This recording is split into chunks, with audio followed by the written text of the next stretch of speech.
as long hauls Where are all the trucks today? put the truckers in the hot seat. I can't believe what I'm looking at right now. It's starting to rub me the wrong way. After a rift forms in the ranks over high-paying loads, There ain't no you and I. If you're gonna be fair, be fair. more bad news arrives from Corbett. So we're supposed to cut that side too? Frost keeps delivering news like this, everybody's going to scatter when they see him come up.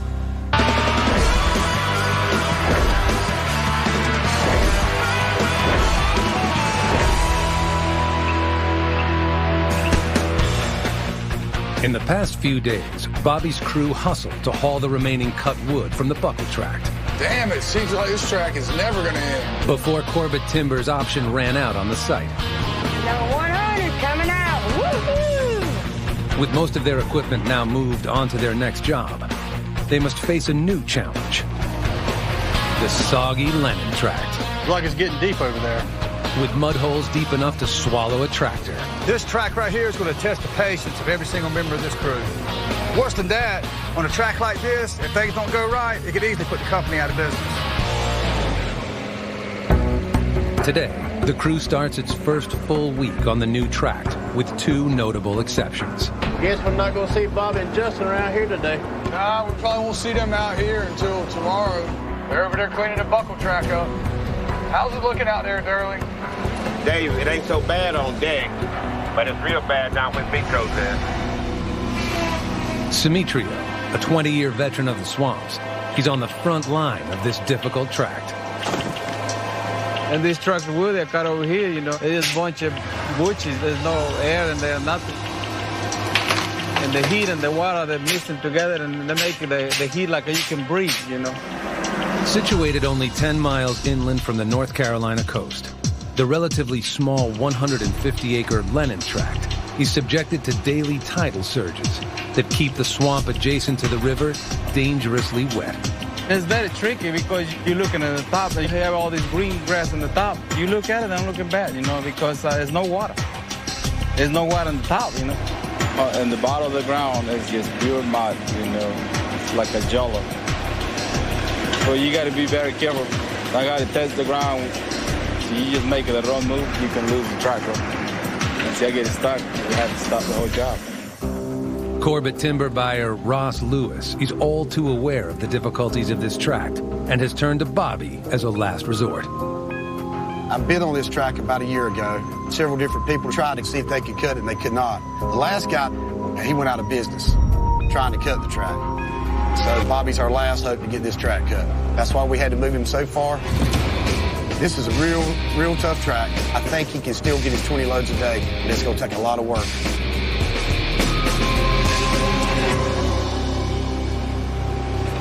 To make 20 loads a day, the Goodson crew needs to keep wood moving as quickly as possible from the swamp to the mill. Where are all the trucks today? They taking an unscheduled holiday? Don't worry, guys. I'm turning in right now. But Gary, who's driving the backup truck today while his is in the shop, he's only the second trucker to arrive so far. It's a Monday. We're getting ready to load our second truck. It's 5 after 9. Not a good way to start the week off. All I can say is I'm glad Bobby and Justin are here. They damn sure wouldn't be happy with this empty deck.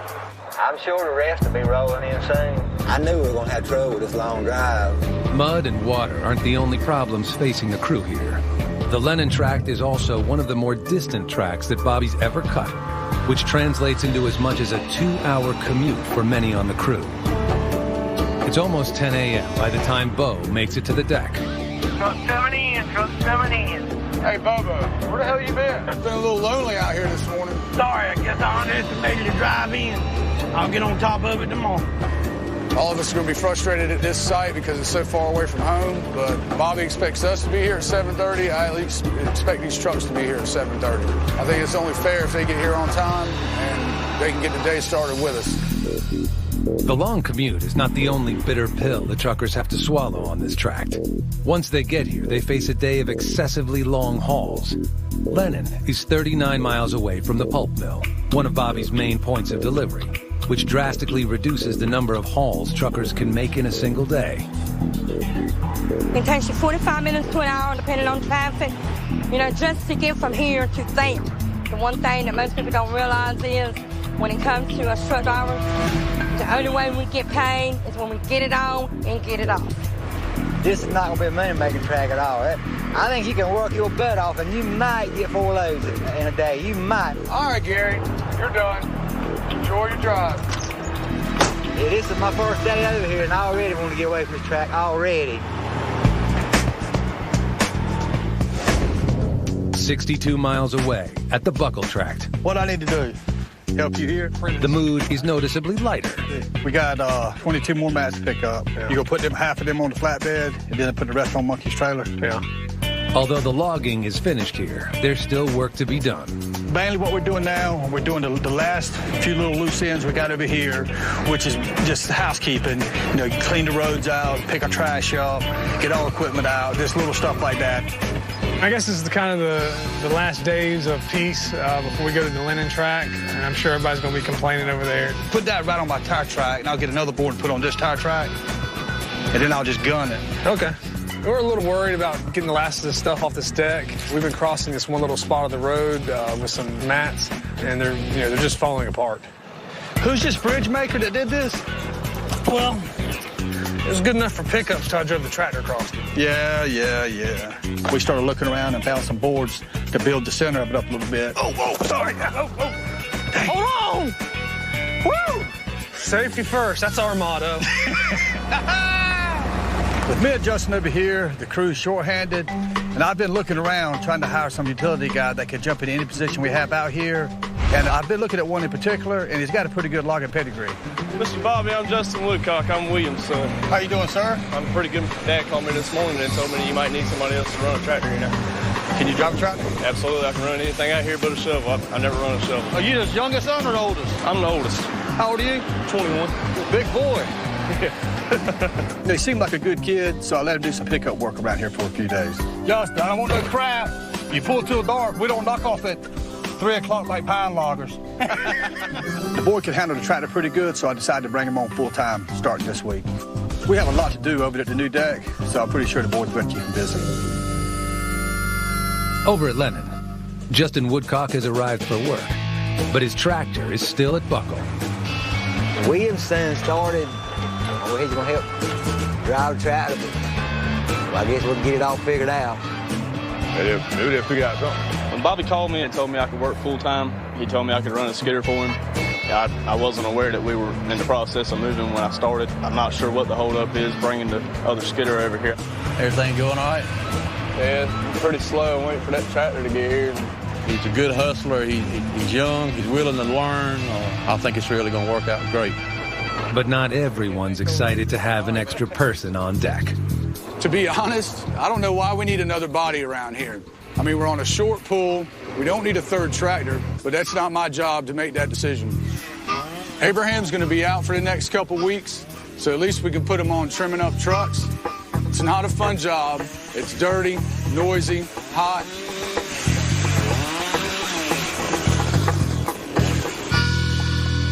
We'll see how well he lasts. Time he gets done working about 2 weeks doing that, he'll be ready to get back on the tractor. As the hours roll by, the Lennon crew finally hits its stride. All right, Wayne, you're good. All right, maybe it'll pass. But their mood is little changed by the end of their shift. Truck's coming out. Expect to see me back here tonight. I got to do that in the mill. I'm going home. I hope somebody's making money on this track, because it's sure not going to be me. I mean, you got a lot of 10? Close, 12. We had a couple that didn't get but one load off the deck. 12 loads is what we got today. Just didn't help out. Trucks not showing up. 12 loads just ain't gonna cut it. I was hoping we'd at least get close to 75 in a week, and it doesn't look like that's 50. This is gonna be an accomplishment out here. Driving 2 hours to get 12 loads is pretty bad. Loads, yeah. I'm hoping things change and change quick, because the faster we get this wood hauled, the faster we get out of here. Coming up. Wow. Bobby witnesses a tornado's aftermath. 7 people in my family were in the bathtub when the roof came off. And later, news from Corbett Timber We got another 40 acres. unhinges Bobby and his crew. If Ross keeps delivering news like this, everybody's going to scatter when they see him come up.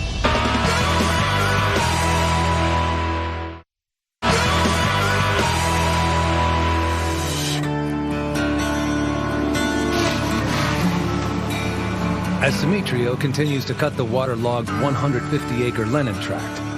The complaints from the crew haven't eased up. Track coming out. Guess I'm racking up on those frequent driver miles.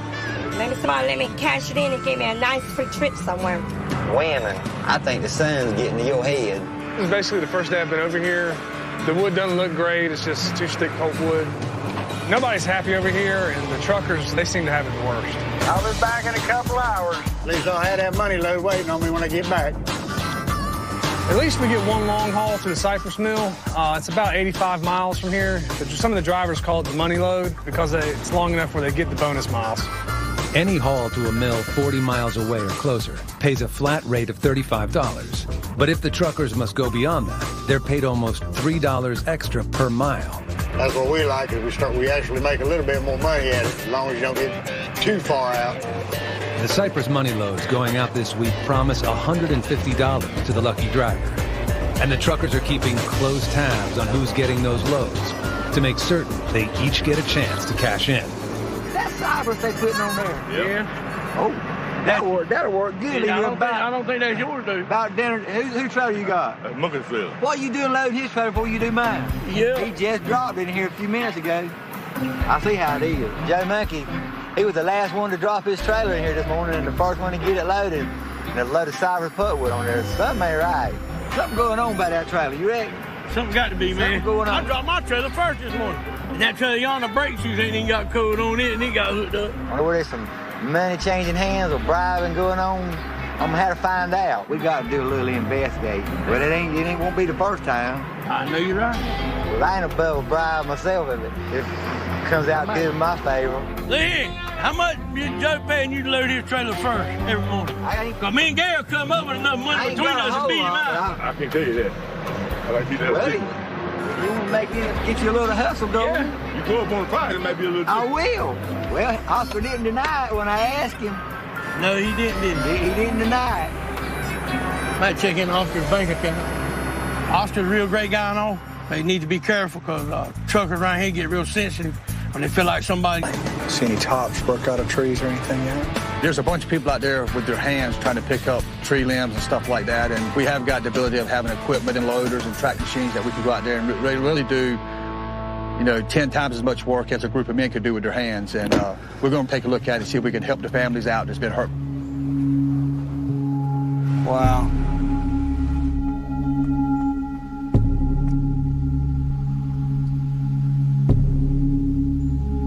I don't know what I expected to see, but I really wasn't prepared for what I seen.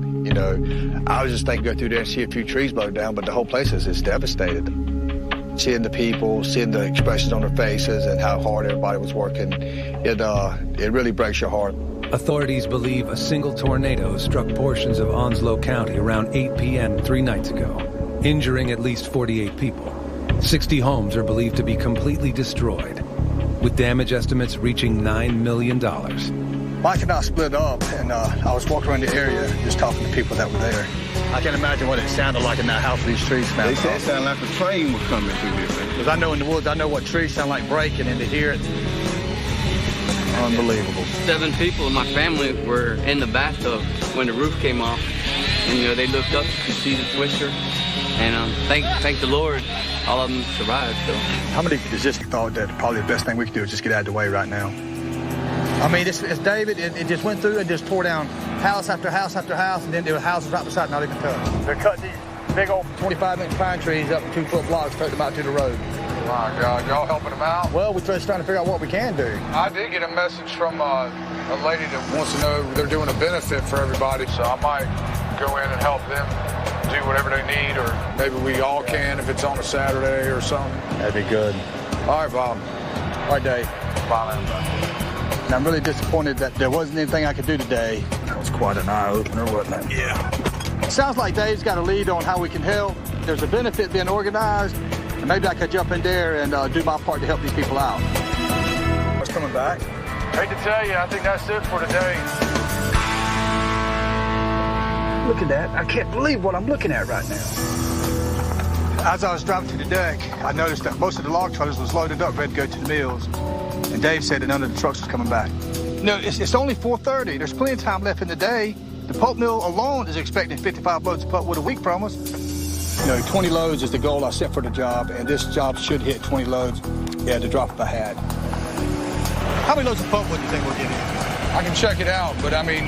Just make sure we get our 55 loads. Well, that's what I'm trying to do. If we can get all the truck drivers on the same page. It really hurts us. I mean, trying to get the loads in, and the truck's not showing up. I mean, the bottom line is the only way this job makes money is we haul wood. And if they're not going to haul it, I'll get somebody that will. I got a bunch of contract trucks calling me. I'll get some trucks up here. You'll make them mad, but hey, how many times have you had to do it before? Contract drivers are freelance truckers that Bobby hires occasionally when he needs additional help on a job. It just sucks that he's even thinking that because, sometimes all our truck drivers are all on, but we're a production job and we will get the wood hauled. I'd rather it rest on our shoulders and see what we can do. All right, I'll keep the contract drivers in my back pocket and we'll see what happens. After seeing what I saw today, I was really inspired by these people back home in Jacksonville because those people were doing just what they had to put their lives back together. Then coming back here and these guys are complaining about the track. They're not even doing their jobs. It's starting to rub me the wrong way. If you want to work, you get here and you go to work. If you don't want to work, you park your truck and find something else to do. Well, it's up to the truck drivers, really. They're the ones not getting it done. Coming up, the new kid gets a lesson in humility. If he had experience, it damn sure doesn't show much. And later, it was my turn for that load. the truckers hit the breaking point. Went and got Bobby all bent out of shape. She was out of hand. She was out of line.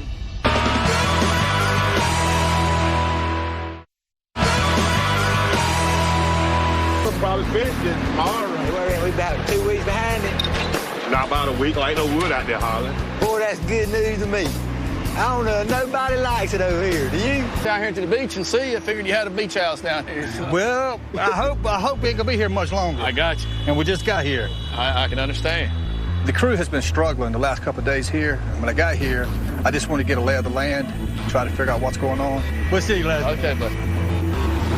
Bobby's trucks are moving today, but he's got another issue to deal with.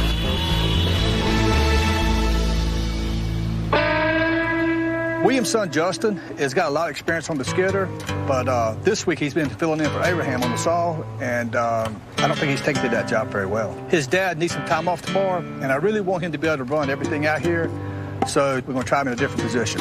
I think Justin's going to try to run William's loader tomorrow after lunch. Don't know how he'll do it, but just keep an eye on him. All right. Well, I know he don't like lemon trucks. That's what I've heard. To make sure he's ready, Justin gets a refresher course from a familiar face. Start on the outside of your pile. Just grab it by the end.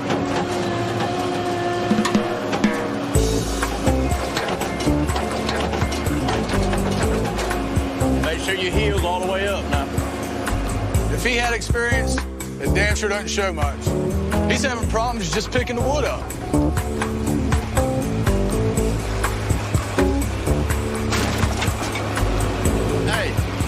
Look here.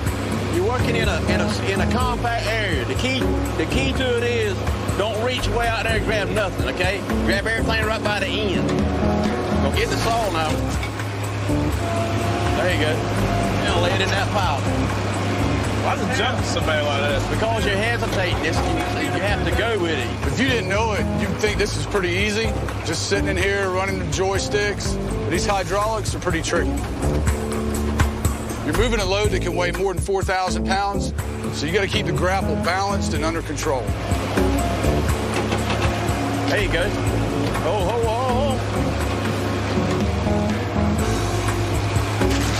All right, now lay some more in there. If you swing too fast, you could really do some damage to the cab of a truck. Hold it. All right, let's switch now. Hey, you done good. We'll work on it some more, okay? You done good.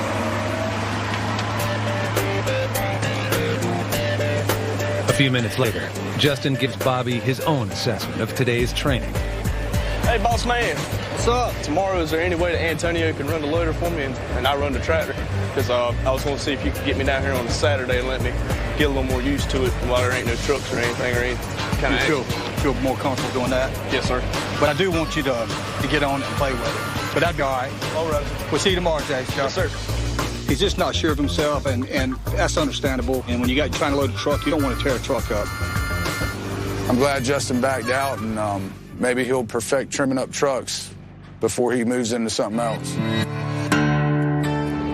Unlike their first few days on this tract, this one unrolls without a hitch. And there's good news for Corbett timber buyer Ross Lewis when he stops by at the end of the day. They're on track for a 19-load day. How's it going?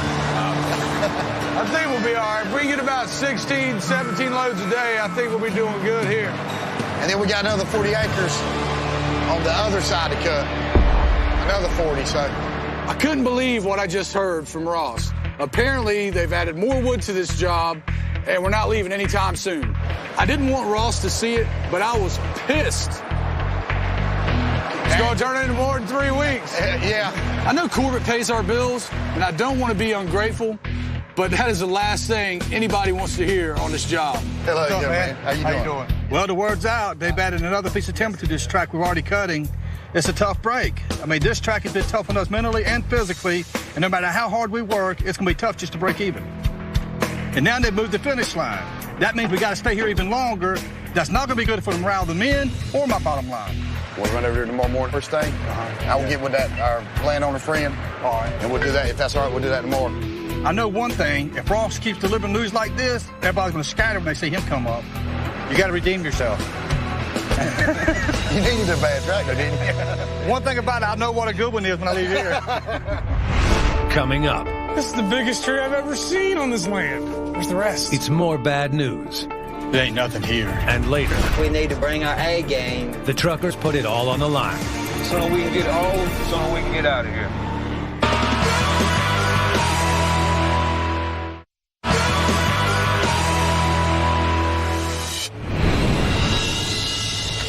How much longer we got down here? A lot, man. A lot. Literally, I was saying I had 1 day left, and then the guy come out and say, they tell me another 40 acres. The Goodson crew's hopes for an early exit from the Lennon tract have been dashed. An additional 40 acres have been added to the existing job, delivering yet another blow to crew morale. I don't know how long we're going to be over here. I'm like everybody else. I don't really like it. Man, this track sucks. I mean, we're working with crappy wood. We're not making any money. I hate it. Yep, I don't like it one bit. We're gonna be here even more time now. This track keeps getting better and better. The Cypress loading load is about the only thing that makes it worth coming out here for. Isn't it your turn today? I know me, Gary, and Monkey, we done hauled our money loads this week. Yes, it is, and I'm looking forward to it.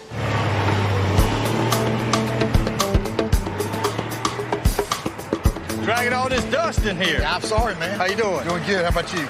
You got a map on that other piece? I got it, man, right here. Corbett timber buyer Ross Lewis stops by to give Bobby more information on the new addition. Well, here, just jump in the truck where we'll go over there. All right. The additional acres are just east of the original tract. Bobby will need a better quality of wood to make it worth his extended stay at Lennon. My do-rag. Keep the flies off my head, neck. The block that we originally started on was pretty trashy and didn't want to cut any more up here than we had to. It's so far from home. But Ross is a customer and he wants his wood cut and we're here, so we're going to try to cut everything he wants cut. Hopefully the wood gets a little better than the track we're on. Yep, they missed this one. This is the biggest tree I've ever seen on this land. Where's the rest? Never just one. This is the same type of wood we've been cutting since we got here. There ain't nothing here. Bobby's hunt for better wood comes to a disappointing end. We wouldn't even mess with this area here because they ain't big enough to cut. You think it's worth putting the deck right here or try to pull it all the way back down there? His next option is to set up another deck to handle this wood, which would at least reduce the time they need to spend here. Now, if you set a deck of it, it don't need to be a big deck, like a full-fledged two-loader deck. No. Put one, loader there, loader there. Mm-hmm. I think the pool's going to be way too far to pull it back to the deck, so what we'll do is have a second deck site and try to keep the trucks on a short pool. As long as we get the trucks out to the highway, we'll be in good shape. All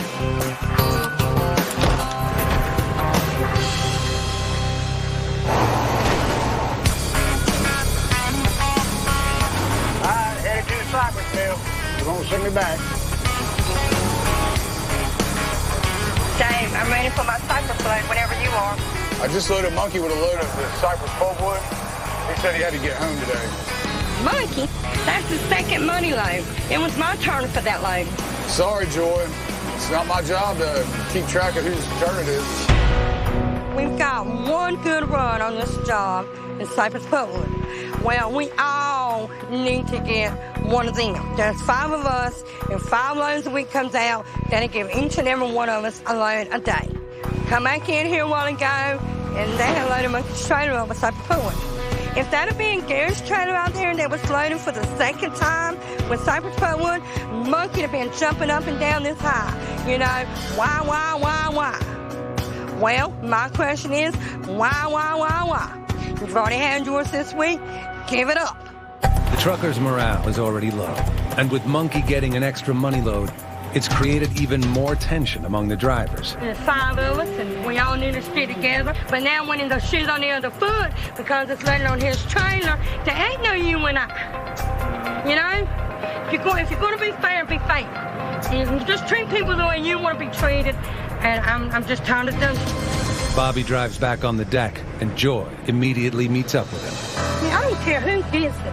The point of it is, if you know you've already had one this week, offer it to somebody else. Joy just came up to me, and she's all pissed off because Monkey took her cypress load because that mill's further away than the other mills, and he won't have to come back to the woods.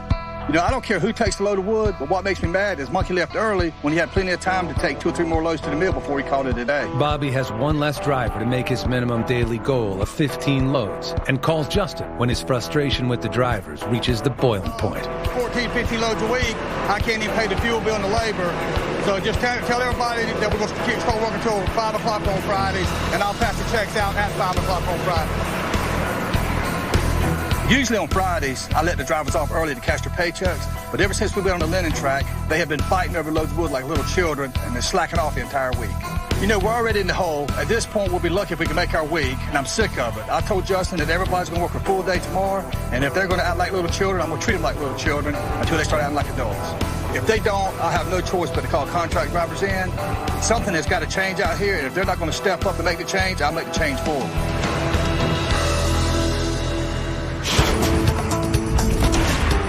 Native to wet and swampy areas in the south, cypress trees generate cypressine, its own preservative oil, making it naturally resistant to insects, decay, and chemical corrosion. For this reason, cypress has long been the wood of choice for fence posts, telephone poles, pilings, docks, and railroad ties.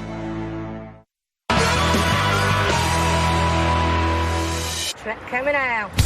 It's a new day in the swamp, and Bobby's frustration towards the drivers hit home. They all show up early to take the spot trailers to the mills before Dave and William come into work. Coming out. Boss man said we need to bring our A game. The sooner we can get it home, the sooner we can get out of here. Bobby really laid into us yesterday. Some of the drivers want to leave early, and it's all been tough on us. The track we on wasn't the best, the wood not that great, and it's kind of far from home, but that's still no excuse. We all talked about coming in early today, so we can have a good week. Sometimes a little encouragement, step out when things ain't going good. All the truckers are waiting to get loaded by the time the loader operators get started. Well. Looks like somebody was listening to Bobby yesterday. They must have remembered we can replace them with contract drivers. He's done it before. It was a big surprise to see all of them. They had already unloaded the spot trailers and were waiting for us to load them again. After yesterday, it was good to see him step up and show Bobby that they're willing to do what it takes to get our load count for this week. The drivers are running on all cylinders, getting their loads ready to take to the mills. But the tension between Monkey and Joy is the talk of the track. Oh, she was out of you. She was out of you. She stuck her nose where it didn't belong. Me and Joy had a little altercation. It was over a load of cypress. It was put on my trailer. She got bent out of shape because they hadn't loaded her. Apparently, the loaders unintentionally loaded Monkey's trailer with the money load, not realizing Joy was next in line. They load the trailers. We don't have no control over what they put on the trailers. And she went and got Bobby all bent out of shape. He called me and kind of fussed at me about it, but we got it straight. She was out of hand. She was out of line. Is Joe Mackey talking to you, Joe? We don't carry on things anymore. Monkey at this point does not want to talk to me. As far as I'm concerned, it's squashed. You know, I live with my husband every day. We have our disagreements. I'm not going nowhere. He's not going nowhere. So my thing is, you know, why don't we just put it behind us? On the backside of Lennon, Justin and Bo bring in an extra cutter and skidder to begin cutting the additional 40 acres. We're moving some extra pieces of equipment over here to the new Lennon deck, and maybe, you know, kind of pick our production up having 2 decks. Normally, Smitro does all the cutting, but to make things go faster, I'm going to cut the drier additional 40 acres. And, you know, whenever he's done over there cutting, he'll come over here and cut the swampier parts. The faster we can get done with this track and get back close to the mill and better wood, the better we'll be off. Back at the deck, Dave has some good news about the tornado benefit. Hey, Bobby. What's up? Did you, get a call from Jennifer? I did, for the tornado victims. Earlier this week, I went and checked out the damage by the tornado that hit us recently. And when I got there wasn't much I could do then. Dave's wife, Jennifer, is organizing a benefit to help the tornado victims. She's selling barbecue plates, and the support's been overwhelming. It started off, we were going to put some tables in the parking lot, and I was just going to cook and sell to whoever showed up, but it's turned into a couple thousand. I mean, I can cook, but I can't do that many. I heard a local restaurant was going to donate all the food. Yeah, are you going to be able to make it out to help serve the food? Yep, I'll be there. Thanks, man. You know, we're in the middle of a tough week right now, and hopefully us helping out at the tornado benefit, it may bring some good luck on this track. Everything's clicking on the Lennon tract when Bobby gets an urgent call from Ross to clear up some confusion on the timber boundaries. We're going to run over here real quick and make sure Smitro's got everything cut before we get way on the other side of the track. We'll walk down here and just look right quick. Let's look while we're here this close. Yeah, I see what he did. He wrapped up to it there. We're supposed to cut all the hardwood or in the low-lying areas. So we're supposed to cut that side too? Mm-hmm. Okay. Low-lying areas.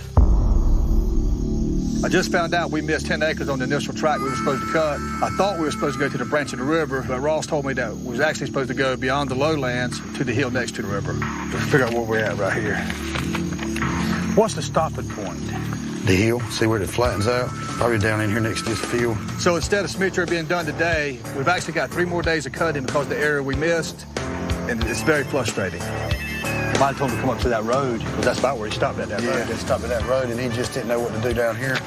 Next thing you know, we'll be cutting something we ain't supposed to. You know, this track has been a pain from the start. We can't seem to get out of here quick enough. We thought we was almost through, but we got an additional 40 acres here. We got 10 acres over here we missed, and it's the track that won't end. Nobody's happy. It's 2 hours away, and it's got bad wood. Right now, it's just a matter of survival. Hey, what's up, bud? Coming up, the crew reaches out to a community in need. All right, guys, we got people waiting for the food. We're just hoping this can help get everybody back on their feet.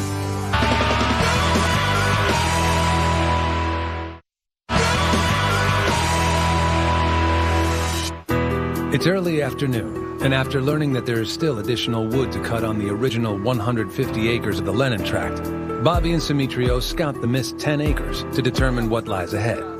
What Ross just told me, he said to cut all the wood in the low-lying areas. Okay. All right, not the hill, but you may be able to walk right over here and cut down this side. A quick survey brings the first good news in days. Look at the poplar trees in here. That's a nice one there, ain't it? Here's where the money is. You'll be leaving the best wood over here. Yeah. Well, it's definitely worth coming over here after. It's just these little hedgerows, but it's good wood in the hedgerows. Kind of aggravate the cut, but, you know, the guys on the loader, it'll be some of the best wood they've seen. Everything that's come out of the swamp down there has been real small. Guys are grumbling. The truck drivers are grumbling. Smitro, he's probably going to cut back over and cut off somewhere right over here off the back of your loader. I told William that we still had 10 more acres that needed to be cut, and I was expecting the worst because it hadn't been a great week. Nobody wants to cut this wood. I mean, everybody's having a bad time, but we got to make the best out of a bad situation. The only thing is to get it done and get out of here. That's what we just said. The thing of it is, just go ahead and stick together, get it done, and go on down the road. That's right. But William understood that these things happen, and our biggest strength is sticking together, working together. It was good to hear that positive attitude. The tract has been in full swing all morning. By 1 p.m., Goodson's all-terrain has gotten 10 loads to the mill today and is at 70 loads for the week. Hey, Durley, keep that wood coming. We need 5 more to get the bonus. You got it, Dave. With only 4 hours left in the day, the crew is working hard to reach the coveted 75-load break-even point, which earns them a $75 bonus. Good. coming out. That's 72. Let's get it done. Hey, William, you better not be slowing us down. I was about to say the same thing to you. Truck coming out. 73 going off the deck. We need one more, fellas. Truck coming out, coming out, coming out. Joy, you're number 75. Thanks, everybody.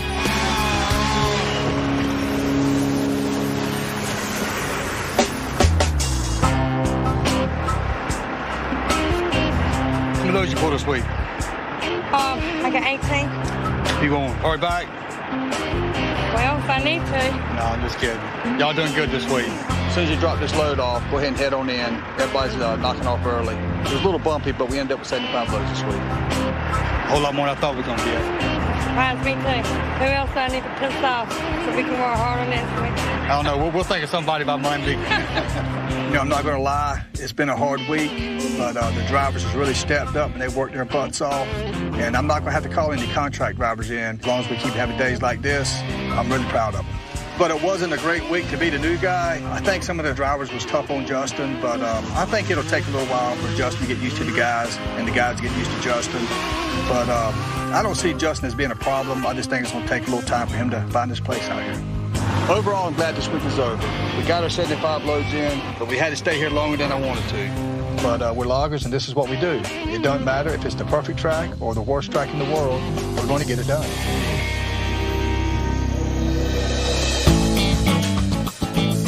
Come on, baby. Sweet you. So good to see you. We're out here at the American Legion building in Jacksonville. We had a series of tornadoes come through town. Wow. It was just unbelievable, the devastation of houses completely demolished. So we all came out today to try to raise some money, you know, by selling barbecue plates to help those victims of the tornado. Wow. It's amazing how people can come together. I mean, it shows you how many huge hearts are in this town, and probably didn't affect anybody that was working here, but we all know somebody that it did affect. $1? $1. Whoever wins, it goes for the tornado victim. All right. Aha! We're just hoping this can help get everybody back on their feet. All right, guys, come on. We got people waiting for the food. We're serving barbecue pork with coleslaw and baked beans, and we got rolls and hush puppies. Rolls or hush puppies? Hush puppies. Yeah. Hush puppies. Okay. Just a southern barbecue picking, and you know, it's good. People like the food, and we got a lot of people coming out. Looking forward to get me a plate, sit down and enjoy it. All for a good cause. How about you fellow man or woman? Hey, what's up, bud? Oh, you're here. Yay! Get some gloves on. It's cool to see things like this. You know, you don't like the reason you have them, but it's nice to see everybody come out and support everybody that's in need. What are you doing out here? I am pretending to work. Good. It's only just begun. We're doing this till 9 o'clock tonight, and hopefully we'll have every bit of pork and beans gone. Hey, now that I know that you can do this, I'm putting your tail to work at home. Oh, really? Yeah. What's that? Slicing up pizza? Sorry, buddy. You ain't even getting that now. Okay. I was really happy to help out today. It really puts everything in perspective. You know, it doesn't matter if you're on a bad track and the drivers and the loader guys are struggling. You know, what really matters is that we still have our families, our jobs, our homes, and our lives. You know, the Lennon track is terrible, but it's nothing that can move. It's $1,500. $1,500. The crew struggles with unexpected setbacks. And with Bobby and Justin miles away, Pulpwood Mill's not taking any cut up after 10 o'clock. the crew takes matters into their own hands. I think it's a good idea, but we'll find out for sure when the boss man gets here.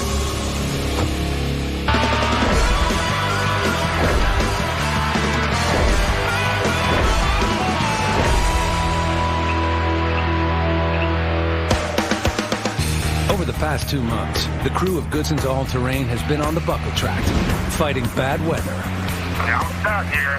terrible roads, I'm slipping and sliding everywhere. and mill quotas You know they're not taking no pulpwood tomorrow, don't you? to get wood out of the swamp. The last couple months, we've had a decent run at Buckle, but now Corba wants us off this track before the option runs out at the end of next week. All right, boys, let's get it done. Move it out. Corbett needs us off this track, and they're going to send us over to the Lennon track. Last week, right through here, Bobby scouted the new tract. It's pure mud. I don't hit the bottom. Because of the proximity to the ocean, the track is flooded by tides on a daily basis, leaving the ground saturated. Damn. Oh, watch out, boy. Cottonmouth right there. Bobby reluctantly took it. This new track is going to be tough. It's one we've been trying to avoid, but Corbett needs for us to cut it. It's a wet stretch of swamp. The ground is very soft and unpredictable. This swamp can easily swallow up a machine if we're not careful. Our goal is to finish up the buckle track and start hauling wood off the Lennon track by the end of next week. The first crew member on the Lennon tract is Simitrio, Bobby's main feller operator. His stumper was brought to this swamp last week to give him a head start laying down wood before the rest of the crew makes the move. Today is my fourth day in Lennon's truck. We go try and find out and see if there's any wood that we can work with it. Because the ground is so wet, the machine can lose its footing and sink, potentially trapping Simitrio in a life-threatening situation. The biggest fear I have in this truck is that every time we move, and I always have to be by myself. Something go wrong, and the only thing I have is a telephone. So I got to call 911. How I explain to them where I am, you know. There's no address over in the woods. While Simitrio makes his way into the new swamp, back on the buckle tract. Well, start of a new week. Yep. The rest of the crew start their day. I mean, we've got to have at least a week. I mean, with the wood we got behind us, but I don't know. If the mill does only hold us down to 45 loads, I doubt we're going to get 55 loads of logs. Yeah. Although they've eased up on the quotas, these quotas can still keep us from finishing up this track and make our move next week come to a standstill. I mean, it's possible we might be eating this week, but it's possible you might be bringing your own food to eat this week. So, yeah. When is Bobby and Justin leaving? I believe Wednesday. Typically, when Bobby and Justin leave town, the responsibility to supervise the job falls on Dave. We have Bobby and Justin both leaving this week. They're leaving Wednesday. There's always that fear of them leaving, of something happening, and I'm just praying that it doesn't this time. Well, let's get to work. Truck coming in. While the deck crew gets their day started, Justin jumps into the shovel and heads deeper into the buckle tract to survey the log road. Well, I knew we had plenty of pulpwood to get our 45-load quota this week. The problem is the 55 loads of logs we need to get 100, so I'm going to head out there and just see what kind of wood we can expect to get out of these log roads. In order to get across the swamp, log roads are created to give the skidder traction over the muddy terrain. When the crew prepares to leave a tract, they pull up these logs and drag them to the deck. On a tract as large as this, the log road can account for upwards of 30 to 40 loads. Hey, Dave, there's a lot more wood out here than I thought. How much you thinking? Don't know. I just keep finding more piles. Well, that's more loads to the mill. So that's good. Looks like Justin's finding some good logs out there on the road. You never know what they're going to pull up from the shovel road, but it looks like it's our ace in the hole this week. So what's this about heading out of town? It's a tractor show. Oh, you mean vacation? So me and Dad, we're heading out of town to go to a forestry trade show. We're going to check out a new GPS system. You know, anytime we can stay up on new technology, it might help us be more efficient. Well, you boys have fun working. 10-4. Meanwhile, back on the Lennon tract, Simitrio cautiously cuts his way deeper into the swamp. In order to keep his 35-ton feller from sinking into the soft ground, Simitrio drives on a bed of roots, bushes, and felled trees. And to know which areas to avoid, he gauges the depth of the swamp with a tree before moving in any direction. The tree goes about 14 or 15 feet down.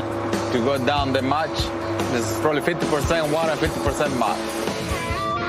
Knowing the difficulty this tract presents, Bobby heads into the Lennon tract to meet with Simitrio. Simitrio, like it's getting deep over there. Some places like this part over here. It looks miserable is what it looks like. Yes. Have you tried to stick a tree in the ground yet? Sticking one about over there. And go about 14 or 15 foot down. Before it started slowing up. The ground's as bad as we thought. I mean, there's a lot of bad holes out there. And it's just one of them tracks that, you know, you just hope you don't lose a lot of money on. Let's cut what we can cut with minimal trouble and get out of here, because there's no point in going back there where we're going to lose a tractor trying to get stuck. You know, this whole swamp is not worth what one tractor would be worth. Well, what we're going to do is just stick with our game plan. We're going to try to get as much as we can. It's just going to be a tough track, and I hope that we can just make some money and not lose a whole lot.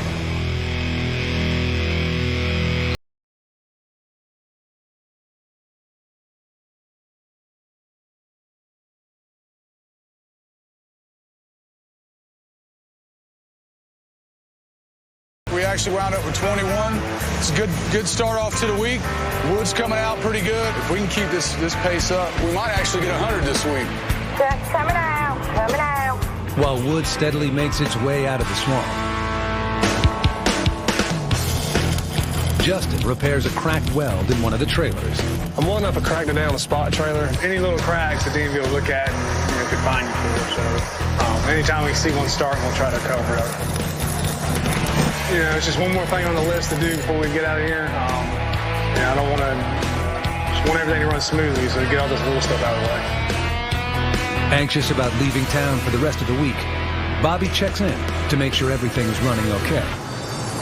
What else we need to kind of look at before we leave? Besides this, the only thing I really wanted to do was just check that sawbuck out with that loader. All right. Other than that, everything's running. Hold on, Justin, let me get this. Hello? He's putting you out of service because of a tire leak. Okay, I'll run up there. All right, bye. What's up? Joy got stopped by DMV. I'm going to go out there and meet up with her. I'll be back. All right. The North Carolina Highway Patrol frequently stops logging trucks to ensure all vehicles meet the minimum safety requirements. DMV stops us all the time. They'll just walk up and, check the truck out and make sure everything's all right with it. And apparently she's got a slow leak in one of the tires, which, it needs to be fixed, but the tire's not flat, so why are you going to put that truck out of service? See, it's stuff like that North Carolina DMV officers do that makes it hard to make a living in North Carolina. This is the 1 week we did not need this to happen. Coming up. What's wrong, Joy? Bobby pleads his case. Can we get her back to the woods to fix it? If it's got a cut in the tire, it's an out of service. And later, Guys, can't haul any pulpwood today. Bobby leaves Dave in charge. Our biggest fear is you hate to worry him with a phone call.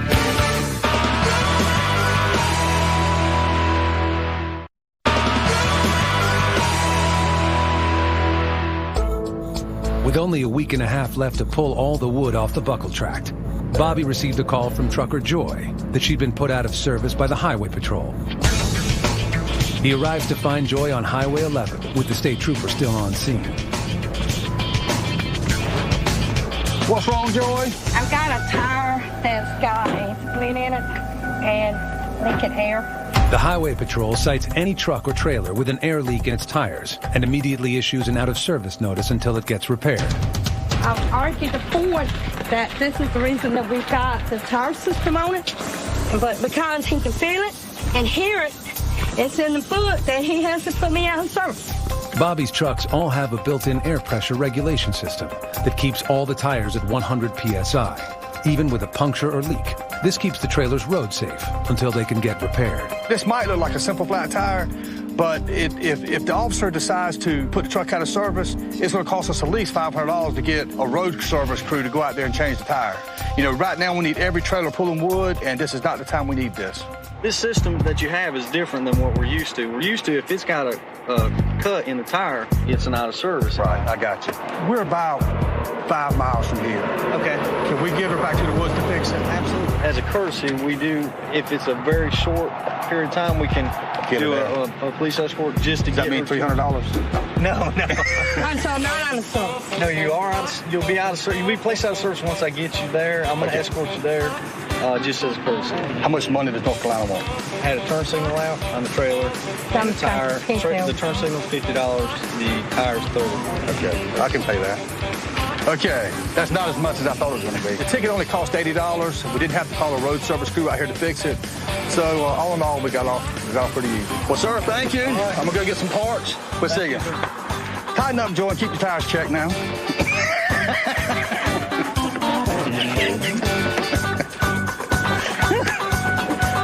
I've seen the woods.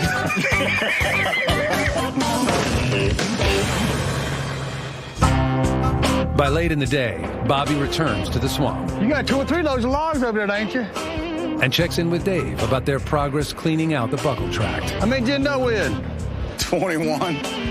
Just hoping this is going to be the 100 load week, but and we're on course to get it. I mean, if we can get 100 loads, we'll be in great shape to move off the buckle track next week.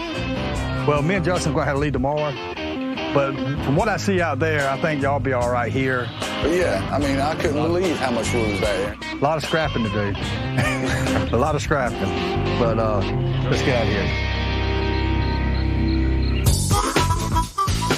Well, Bobby and Justin are going to be gone for the rest of the week. Maybe everything can keep running. Yeah, hope everything goes all right.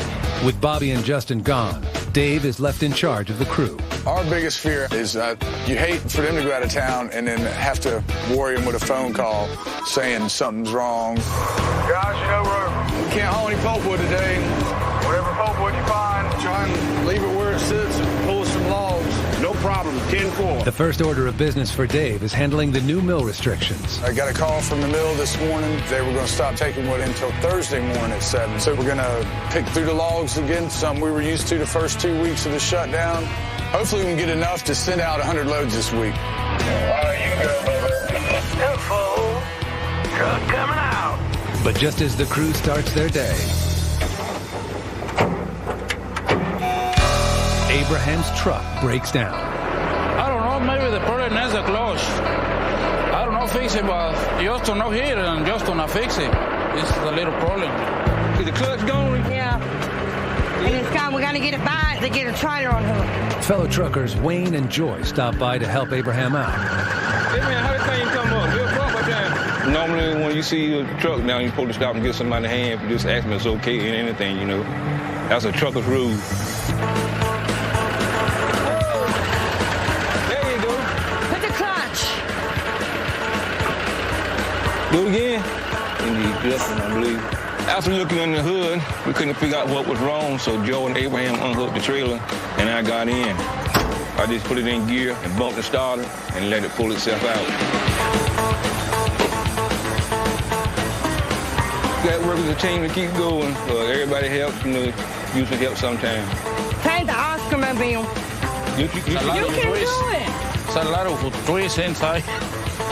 After the Oscar's out today, it just makes sense to put Abraham in his truck so he can spot trailers the rest of the day. Hopefully we still go and get that goal. We're looking for 100 loads. Thank you, guys. With Abraham up and running, the deck starts sending loads of logs out to the mill. All right, take it to court. Truck coming out. Anyone heard from Gary yet? Yeah, I think he's back at the shop. 75 miles away at the Goodson shop. Hey, So you come pick her up, huh? Yeah. Hey. I had to put that Kenworth in the shop a little while. Oh, yeah? I'll fall back on the old Mac. I'm going to have to drive her today or two, whether I want to or not. This is definitely not the highlight of my day. My truck broke down on the way over here, so I'm at the shop picking up the old Mac Joy used to drive. It's got such a small cab, stretch your legs all the way out, so it's going to be something different for a day or two, but I've drove worse. The first thing I'm going to do is get some duct tape and tape that pink bulldog up on the hood of it. That's going to be my first priority. I can't be driving a truck with a pink bulldog on it. No more pink coat. That's feminine. I'm not feminine at all. I can't have another pink around me.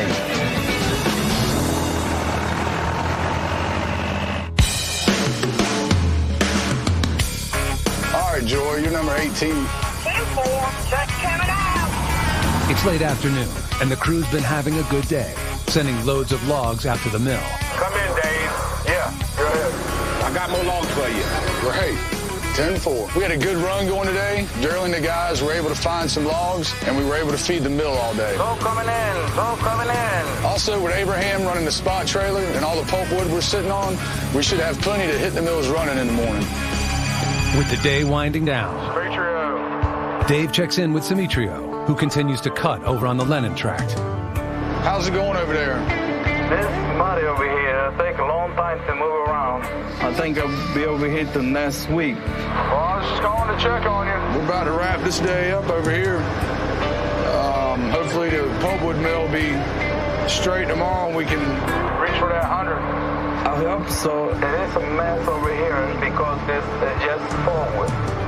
Call me if you need anything. I'm good. All right, bud. Be careful. Careful. Coming up, Bobby and his brother go head-to-head. And later, It's $1,500. the crew can't catch a break. $1,500.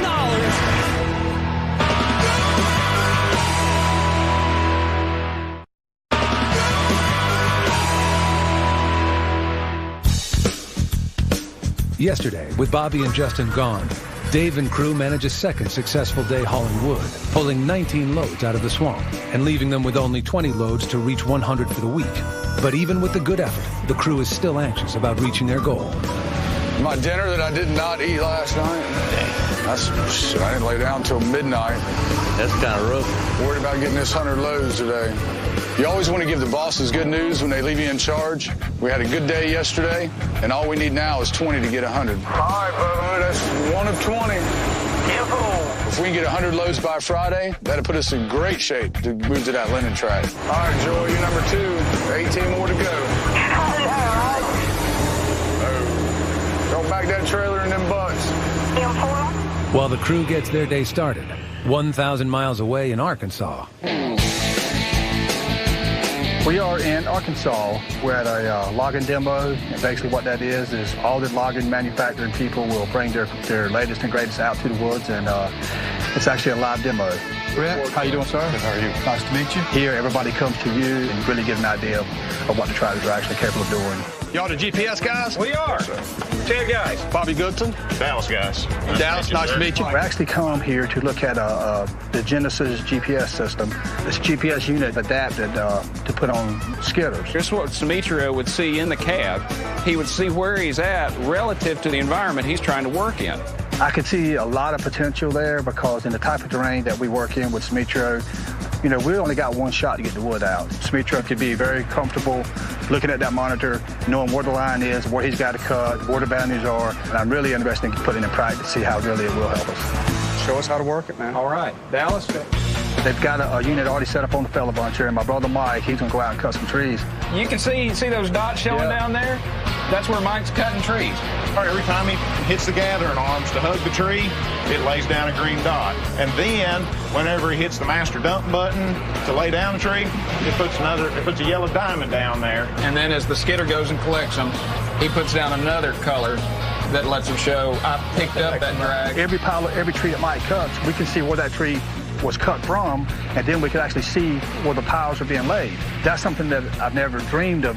Now with fuel, $4 a gallon, the last thing you need is a man riding around on a tractor trying to find wood. I really think we're going to get one because I feel like it's going to something that'll benefit our job. And anything that we can do to benefit our job and make our job easier and more efficient, we have to do it. So y'all are going to enter the loader competition, right? What loader competition? Well, it's a competition to see who's the best loader operator, and I'm just thinking brothers and fathers and sons here, this would make for pretty interesting. It might make for a comedy show. Or a fight, one of the two. There you go. Yeah. Well, gentlemen, we appreciate it very much. Yeah, enjoyed it. Y'all have a good afternoon. Enjoy that. All right. Back in the swamp. All right, Gary, we're good to go. 10-4. Track coming out. The crew has been working hard to get all the remaining wood out of the buckle tract. All right, guys, let's take lunch. 10-4. We've been keeping the ball rolling pretty well. Today, we needed 20 to start the day with. We're only loading the 9th load for today, and I'm hoping things are going to pick up after lunch. Where we got to go? I guess up here. Welcome to the Prentice Loader Championship. Just need you to complete this form. Every time they have one of these tractor shows, they got the Prentice Loader Challenge. It's just a thing where you try to move the wood from checkerboard to checkerboard in the shortest amount of time. As long as I beat him, it's all good. I had to redeem myself a little bit from Bobby supposedly whipping me in bowling one time, and caught a lot of flack off that, so I got a chance to get him back. First up, it's you, Bobby. All right, Bobby, on your mark, get set, go!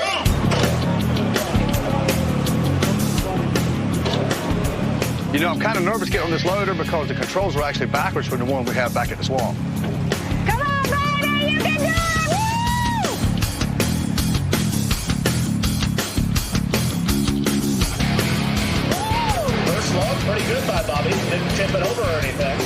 first few over without too much hassle. He's 2 for 2 in less than 30 seconds. And then they started getting away from me. That wasn't part of the plan. Oh, nice.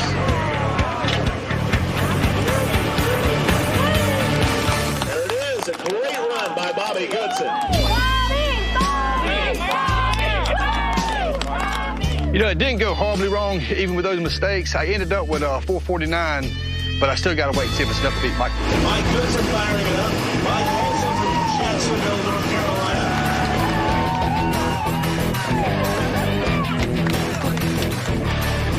I think Mike's got a little smoother approach to it.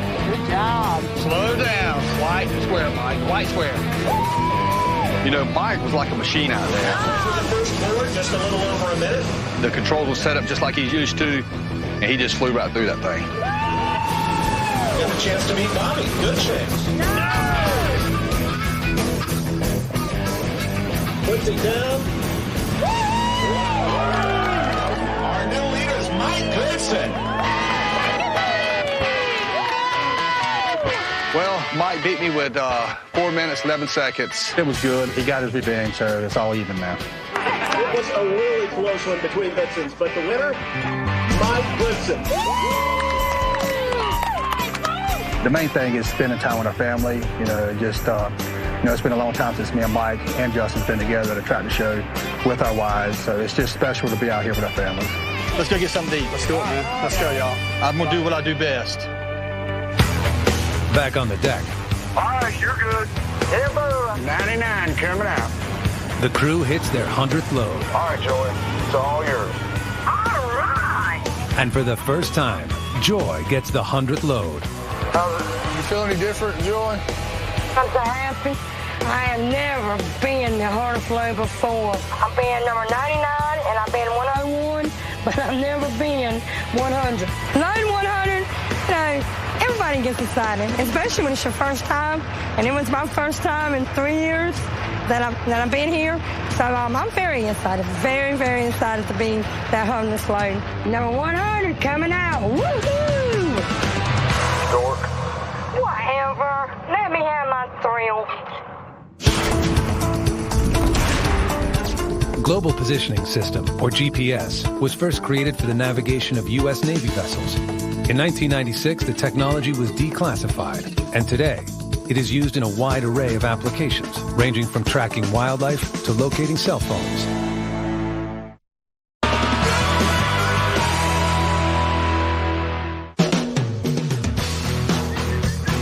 After a few days away on business, Bobby and Justin arrive back at the swamp and check in with the crew. Metro, you need some fuel?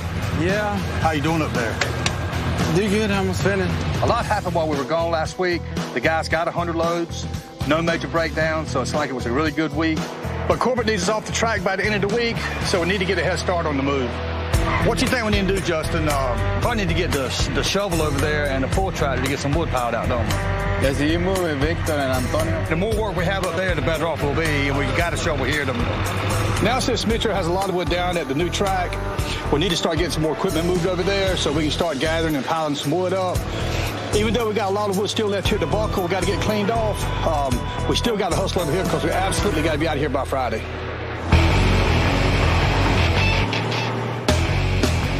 All right, Wayne. That's load number 4 already. Dave and William continue the task of cleaning up the remaining wood off the buckle tract. This is a long track here we on. Got a lot of shovel road here to pick up. Damn it seems like this track is never going to end. The last wood to be hauled from this tract are the trees Simetrio laid down to create the shovel road, the system of roads used by the clambunk and skidder to bring wood out of the swamp. On the 250-acre buckle tract, the shovel roads are long and can take several days to pull up and bring back to the deck. All right, Wayne. Hurry back. Looks like there's plenty more wood where that came from. Still coming out. So the crew must move at a steady pace if they want to haul all the wood out by Friday. Hurry on back now. And boom. Lowboy coming in. Bo arrives on the deck with the lowboy trailer, ready to start moving equipment to the Lennon tract. Justin carefully maneuvers the 37-ton shovel onto the trailer. We're moving the shovel up there to the new block, and Victor's going to hitch a ride with Bobo and go ahead and start stacking the wood that Simitro's cut. We've got a lot of wood left here at this track to load this week, so we'll have 2 tracks running at the same time. Truck coming out! With the shovel loaded, Bo begins the hour-and-a-half drive to the Lennon tract. So far, the move is off to a good start, and soon, loads of tree-length pulpwood should be ready to haul off of the Lennon tract.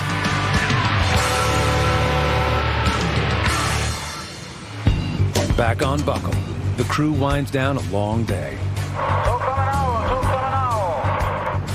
Well, we did turn out 19 today, so, I mean, we have at least 20, 30 more loads here. They went back over and started pulling logs and logs and logs. I said, dang. You let me looking at 3 or 4 days, you don't know. On one hand, it's great. They keep finding more and more wood. We might get a bonus. On the other hand, we got to finish this track up in 4 days, and that's going to pretty much make that impossible if they keep finding wood. Let's head to the house. All right, man. It's Tuesday, and if the crew maintains their current pace, they'll stay on track for a move off of the Buckle track by the end of the week. What's up, bud? See if we can get this halfway wrapped up this afternoon. But Justin brings some news to the swamp that may force them to revise their game plan. Yeah, I don't know. Dad might not be here tomorrow or Thursday. I don't know what's going on yet. Dad got a call last night from a vendor about a last-minute business deal that had to be finalized. It isn't good timing, but it sounds like it's the only time it can happen. If both of you have to go, what's that mean on the move? Because you and him are the only ones that are licensed to escort. Well, we'll have to move the bigger equipment today. The first piece of equipment to leave the swamp today is the bogey skidder. This oversized tractor is used to haul Simitrio's freshly cut timber to the deck. With a busy day ahead, everyone lends a hand securing this wide load. Finally got Antonio's tractor loaded up. Probably got about 8 or 9 chains on it, so hopefully that'll pass DMV.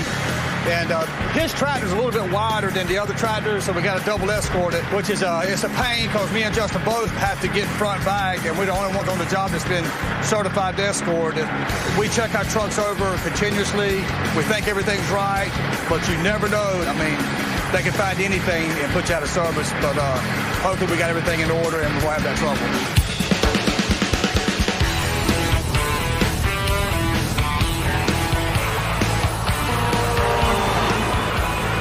While the crew begins their 62-mile journey to the Lennon tract. I'm coming out. Back on Buckle, loads continue to leave the deck. Hey, Dave, we got a lot of pulpwood back here to pull. Durley continues to pull up the wood from the shovel roads and brings a steady flow of pulpwood back to the deck. William, you got a copy? Go ahead. But Dave, just off the phone with the mill, relays some unwelcome news to the crew. I just got a call from the pulpwood mill. They're not taking any more wood until 11 a.m. tomorrow morning. We've got a lot of pulpwood still left out here. 10-4. It always happens like this. We have a handful of loads left. Most of it's pulpwood. Pulpwood mills broke down on us. I don't see us finishing this by Friday. Meanwhile, out on the highway to the Lennon tract. Y'all for the same company, right? Bobby and Justin's worst fears are realized.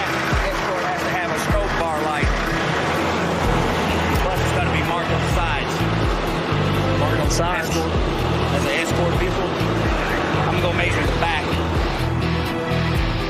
He was measuring the signs on the back of the load board that says wide load, and we probably had those signs 3 or 4 years on there. And matter of fact, we've been stopped before in the past, and this has never been an issue.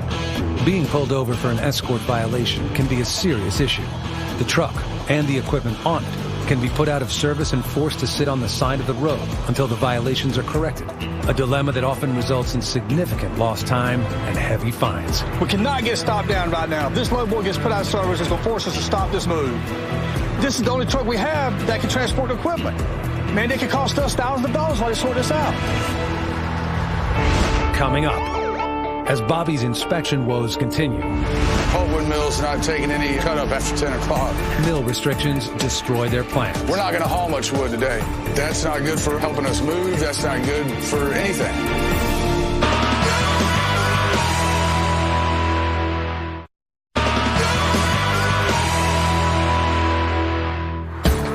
After getting a jump on the move over to the new Lennon tract, the Goodson convoy has been stopped by a state trooper who has just finished his inspection. Violations for not having a banner right dimensions is going to be 100. That violation of an escort requirement is $1,500. $1,500 because my signs are a couple inches too short. You know, $1,600 for these violations, it's crazy. And I saw the trooper go back to his car, and the only thing I could think of, he's going to come back with more fines. And we just don't need that right now. Hey, just so you know that it's even going to be a better situation, even though you meet the requirements of the permit for having an escort license. The only thing you're going to need is a bar light on the top of your truck. Okay? And then your banner requirements have to meet the banner requirements. Okay? So instead of hitting you with a $1,500, I'm going to put it as an individual violation for the bar light, and also put it as an individual violation for him for the banners, and put them together. So instead of having $1,500 and $100, it's going to be $100 total. Can I hug you? Well, we appreciate it. All right. Now, apparently he talked to somebody, and I guess if it's the company truck escorting its own equipment, you don't have to have an escort vehicle. So he didn't fine us with the $1,500 for the truck, but he wrote us a $100 ticket for Justin's signs being too little and Justin not having a light bar on top of his truck. After a 45-minute delay, Bo is finally back on the road to the new Lennon track. Cut coming in, one skidder coming up. And completes the move of the bogey skidder, bringing the Goodson crew one step closer to getting this track up and running. With the day winding down. Hello, what you doing? Oh, got the truck cranked up with the AC kicking. Bobby checks in with Dave one last time before heading out of town in the morning. How many loads y'all end up with? 18. Dolly and them say how many more loads they had? How much wood's left out there? Another day and a piece, I'll put it that way. Did you hear that, Bobby? Yeah, well, that's good then. I guess tomorrow. Just keep hauling all the wood you can. But more importantly, until I get back Friday afternoon, keep the loaders on buckle until you get that wood hauled out of there. All right. Appreciate it, buddy. All right, Bob.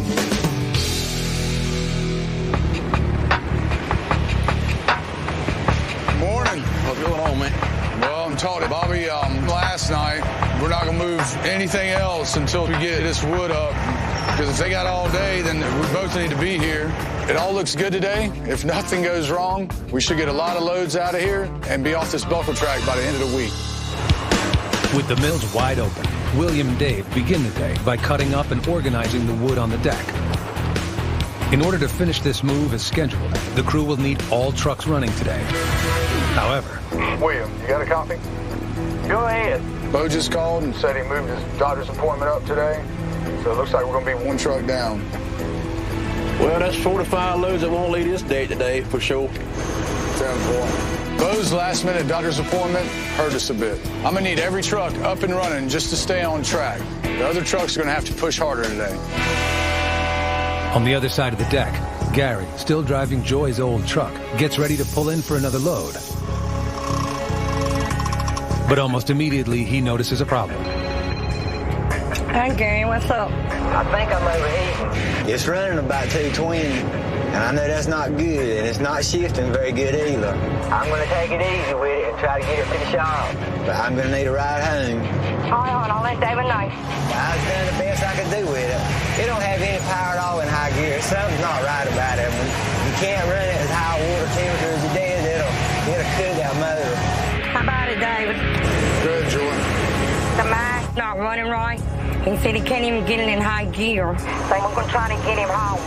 7-4. It's the first day Bobby's gone, and we got 13 loads. Not a good day. I'm really getting worried about finishing this track by Friday. All William and I can keep doing for the rest of the day is cutting up wood and getting the spot trailers loaded for tomorrow.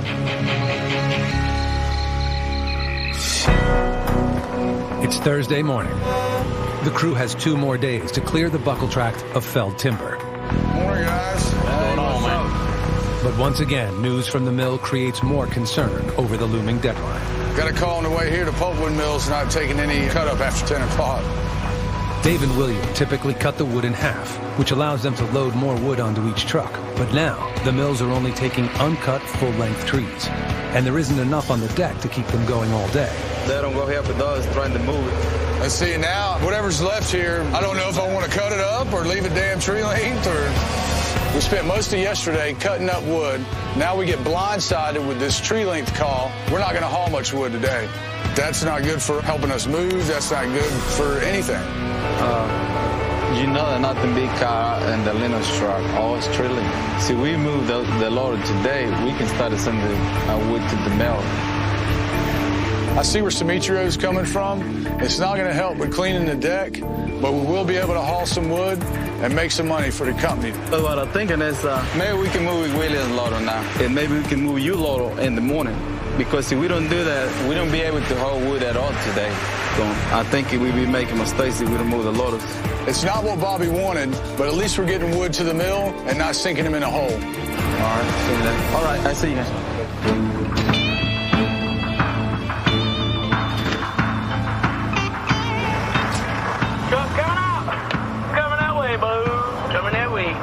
The move of Williams' loader will start the setup of the deck at Lennon, a full day and a half early.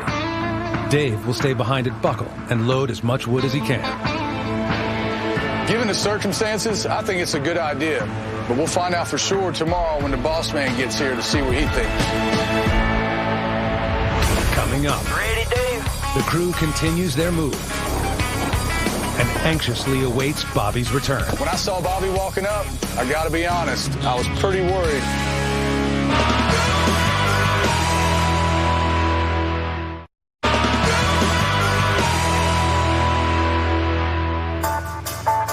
All right, Wayne, that's number 8 so far. You're the last load. Thursday afternoon, the pulp mill has limited the crew to hauling tree length only, and with a limited supply of it at Buckle, the crew has moved William over to the Lennon tract to set up and start hauling the freshly cut tree-length pulpwood from there as well.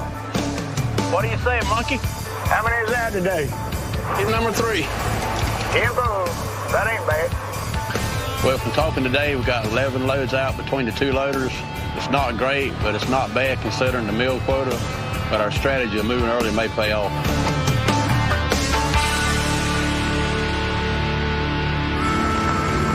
It's Friday, the last day to get all of the felled wood off of Buckle.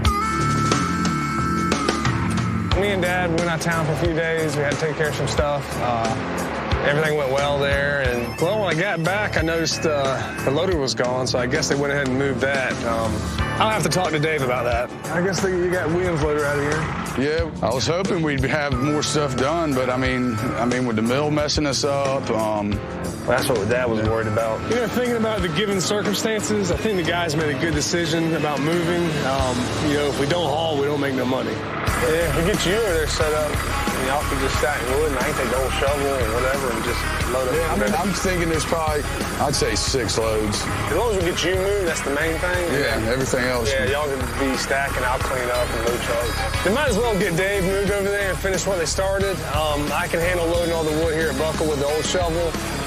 Yeah, hopefully I can get it all done in one day. All right. All right, man. Well, I'm glad Justin thought it was a good idea to move. I just hope Bobby thinks that too. Ready, Dave? With Justin staying behind, operating the backup loader to complete the cleanup of Buckle, Dave loads his loader onto the lowboy.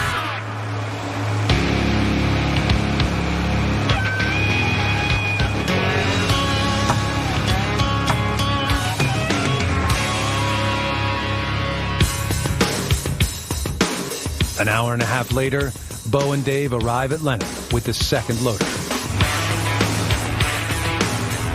Got my loader moved over here, which is pretty much the last piece of logging equipment to be moved over here.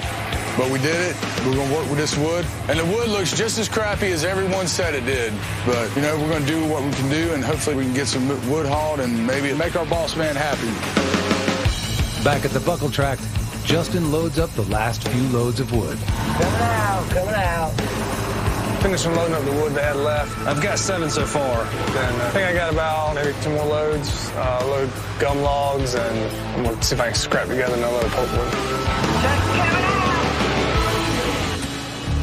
By mid-afternoon, Bobby makes his way into the swamp to check in on what happened while he was away. When I saw Bobby walking up, I got to be honest, I was pretty worried about what he thought of us moving early. How'd it go? Yeah, man, with the mill, all they were taking was tree length. So we were scrapping all that mess up, trying to get all the tree length we could out of it. I think they fly around to see what we're doing. I wouldn't be They got surprised. cut up. Okay, we're buying tree length. I was really surprised to see Dave and William over here at the Lennon track, but it seemed like it was a good thing because they ended up with 78 loads of wood, and that was enough for the company to break even and the men to get their $78 bonus. You know, obviously they talked between themselves, they figured out what they need to do, and they took the initiative and done it, and that comes back to having a good crew. The guys can think without me and Justin being here all the time, and I got to take my hat off to them because they did a good job. We got the stuff up here, and they're stacking wood, and that's the main thing we need to get done. Look, appreciate you getting everything moved up here and set up. I guess Justin will finish cleaning the rest of that stuff there. But y'all done good. Main thing is we got everything here. That's the main thing, and we'll have a good weekend. We'll see you, Dave. All right, man. Good job, Joel. Your last load off a buckle. Woohoo! It's a good feeling to be the 100th load off the buckle last week and the last load off the buckle this week. I'm just glad we made our goal and got off the buckle in 2 weeks. Track coming out. Last load out of here. Gonna miss you, buckle. The crew really made me proud of them this week. We accomplished everything we needed to. They made good decisions on moving the equipment. Even though we had some trouble with the roads and whatnot at Buckle, we're going to miss those 100-week loads we had there. The track we're going to, we know what we're up against, but we're just going to make the best of a bad situation. Gotta wait on some logs. With wood thinning out, hopes for a good week go down the drain. We're not going to make any money. The pressure pits one trucker against the others. You're taking them that belong to me and taking money and food out of my youngin' mouth. Oh, watch out, boy. And with a move on the horizon, We need more logs than what we're seeing right here. I'm afraid this is going to be a money pit. the bad news keeps coming. This is definitely a nightmare for a truck driver. We got to get this thing out of the middle of the road before somebody gets hurt.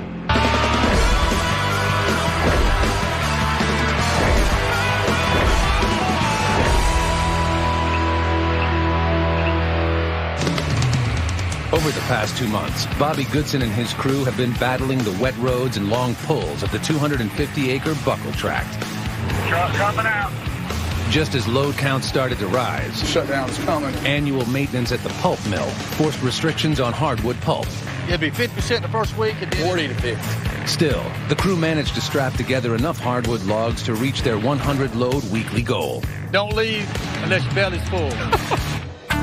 But as a new week begins, Well, listen, is there any way that can we go ahead and just haul it, get our 20 loads in? That way I won't have to keep the guys out here all week. it quickly becomes clear to Bobby that with the mill restrictions continuing, the best he can hope for this week is to break even. Well, that ain't going to happen. Being a logger during a mill shutdown, I wouldn't wish that on anyone. You know, we're not going to make any money.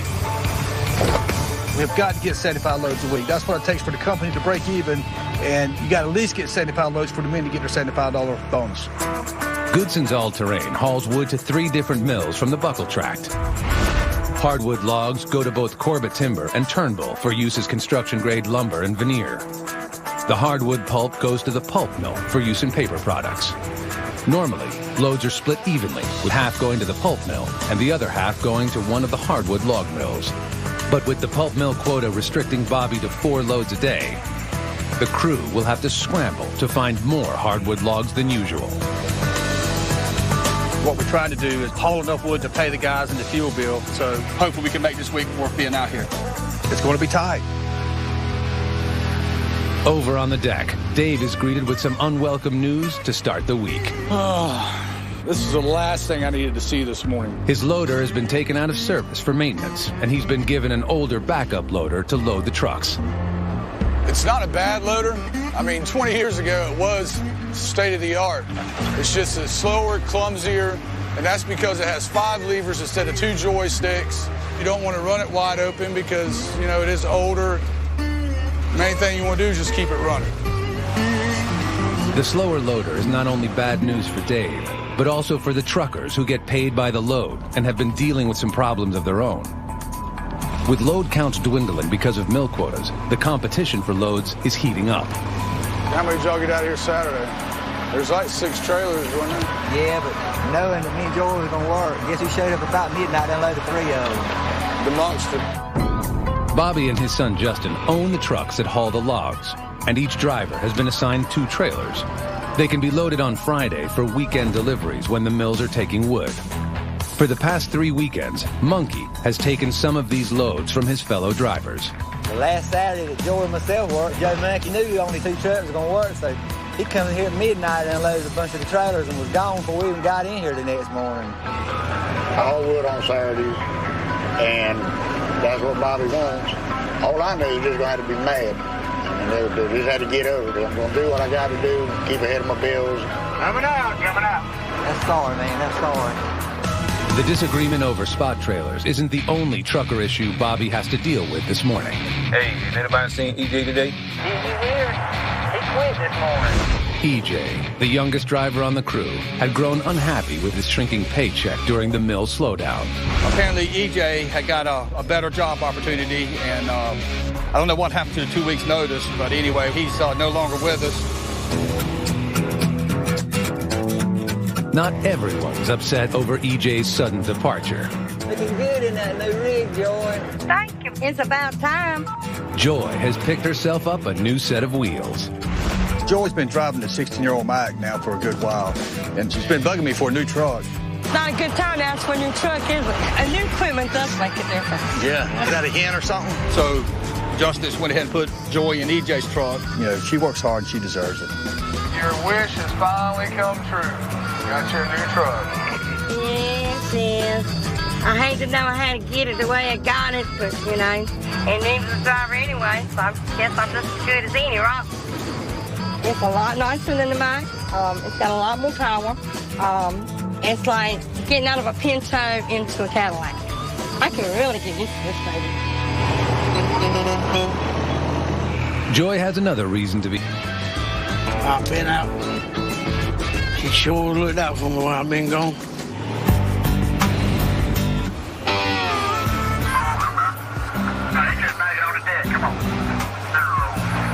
Like a bull about to get a load there. It's good to see you again, buddy.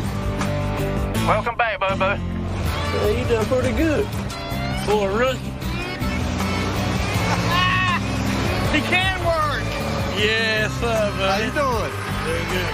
Very good. Looking good. I feel better. We'll get no weight tickets now. No, that's right. It's good to get Bo back. I mean, I know it's a pain in the tail to stay home. I mean, especially when you want to do something. So I know he's excited to get back. We're excited to have him back. I mean, I never thought I'd miss hearing Bo talk all the time, but you actually do. Glad to see you back, though. Man, I'm glad to be back. Glad to be back. All right, guys. Let's move forward. Truck coming out. It doesn't take long for Bo to hear about the ongoing conflict between Monkey and the other truckers. Can we see at 1:30 in the morning? I'll load all 3 trailers. I'm waiting to see what happens this week. That's just being pure ignorant and pure greedy. Because we're all out here to make a living. We're not out here to cut each other's throats. With the mill like it is, we're not making that much money to start with. The only thing I can say about the situation is I hope that ain't nobody mess with my mess yet. Because I can promise there's going to be some payback, and they're not going to like it. They can touch that one of that blue one down yonder. I got some bad news for them. When they start loading his and dropping them out yonder, I'm going to start taking them. I'm going to get mine back. I got 3 to look out for. That's right. And when they go taking them that belong to me, they're taking money and food out of my youngest mouth then. That's right.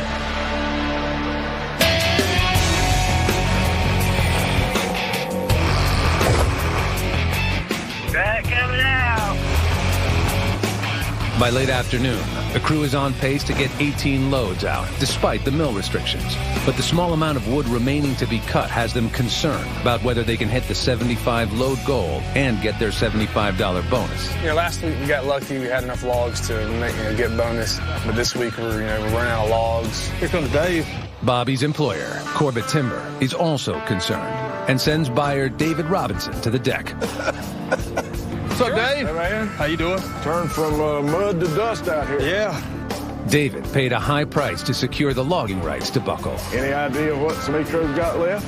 About 3 days of cutting, I think. Okay.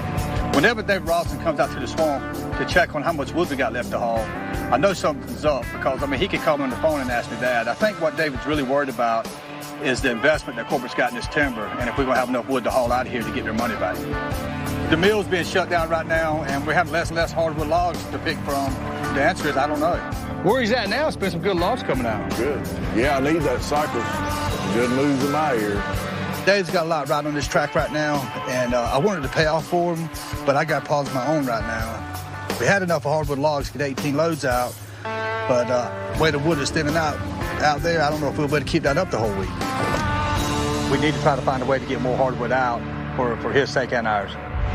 Coming up. Getting orders one right after the other. Wood is thinning out. We've got to find a big patch of logs. And later. Don't drop Sally Mae. Dave competes to bring home the bacon. I want a pig cooking trophy.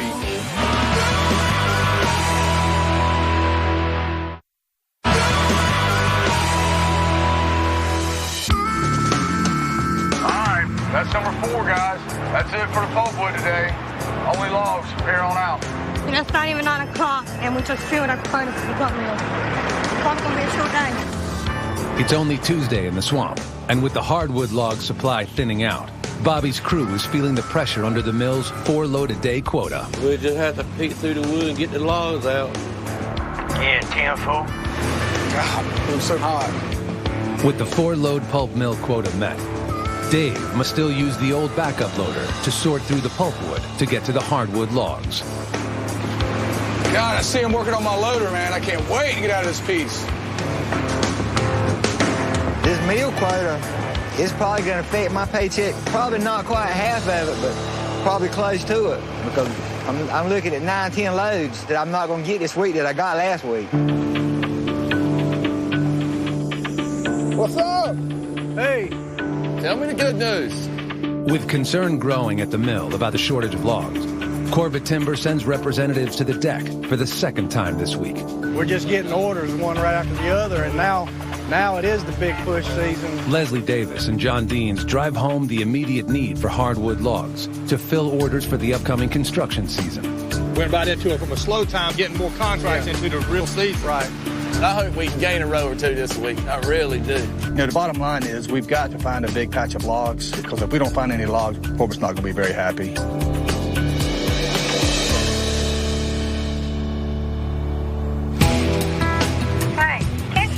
Faster on that thing.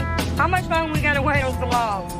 It's only noon, and the deck is virtually empty of usable logs.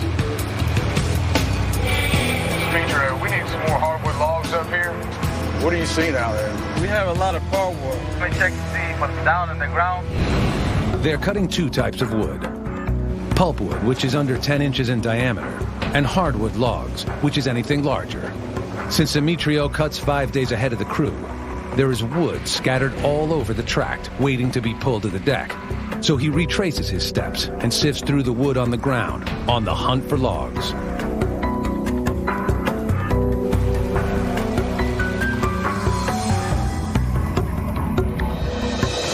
We're going to get all this beautiful wood like this, and maybe we can get a bonus. Although he has found some logs mixed in with the pulpwood, it's difficult to tell whether it will be enough. The logs is right there. Come over here and start right there behind. Let's start right there? Yeah, right there. Come on, guys. Let's move this wood to the loader. Back on the deck, Dave is happy to get whatever he can. Fortunately, Demetrio found some of those bigger logs we were looking for. Now all we need to do is get them on the truck, get them to Corbett, and maybe we can get our load count up. Thanks, Demetrio. You're the man. With logs flowing back to the deck, What's wrong? Bobby checks in with Gary in an effort to get to the bottom of the squabble between the truckers. He knew me and Joy was working. That was the deal amongst all the drivers. You know, 2 of us would work on Saturdays and we'd have a decent day. We drivers have an understanding that only 2 of us will work on Saturdays. All the extra spot drivers will make a little extra money, but the past 2 weekends, Joe Monkey's come in and poured all the loads. I'm through with it. The best thing I can do right now is just stay out of it. I've known them all for a long time. And, you know, they're all adults most of the time. But if this starts affecting the load count, I'm going to have to step in. That's truck drivers. You can't satisfy them no matter what you do. It'll be that way till we die. It's always been that way. While Bobby struggles to keep his truckers working as a team. Joy, you gonna help me out at the big pig roast this weekend, aren't you? Yeah, Dave, you can count me in. Gotta bring some pride back to the swamp, buddy. Dave is trying to pull together his own team for a critical showdown outside the swamp. He's heading back to the annual pig cook-off at the Festival on the Noose. Here comes the hog. Where he made a less than stellar showing the previous year. Blood, not cooked. The as finding hardwood logs, the crew has managed to get out 14 loads. They still need 43 over the next 3 days to reach their break-even goal of 75. Coming up next, Wayne breaks down. We got to get this thing out of the middle of the road before somebody gets hurt. And later, We've got to cut that track. It's no good at all. news of their next job sinks the crew's morale. They had really suckered Bobby in on this deal.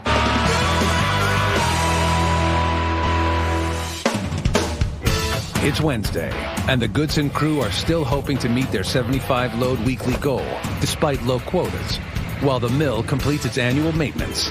I talked to a couple of my friends that live over there near me, and they said they are busting their tail over there. They got the heated crane tore apart, the chippers tore apart, the debarkers tore apart. All at the same time. Yep.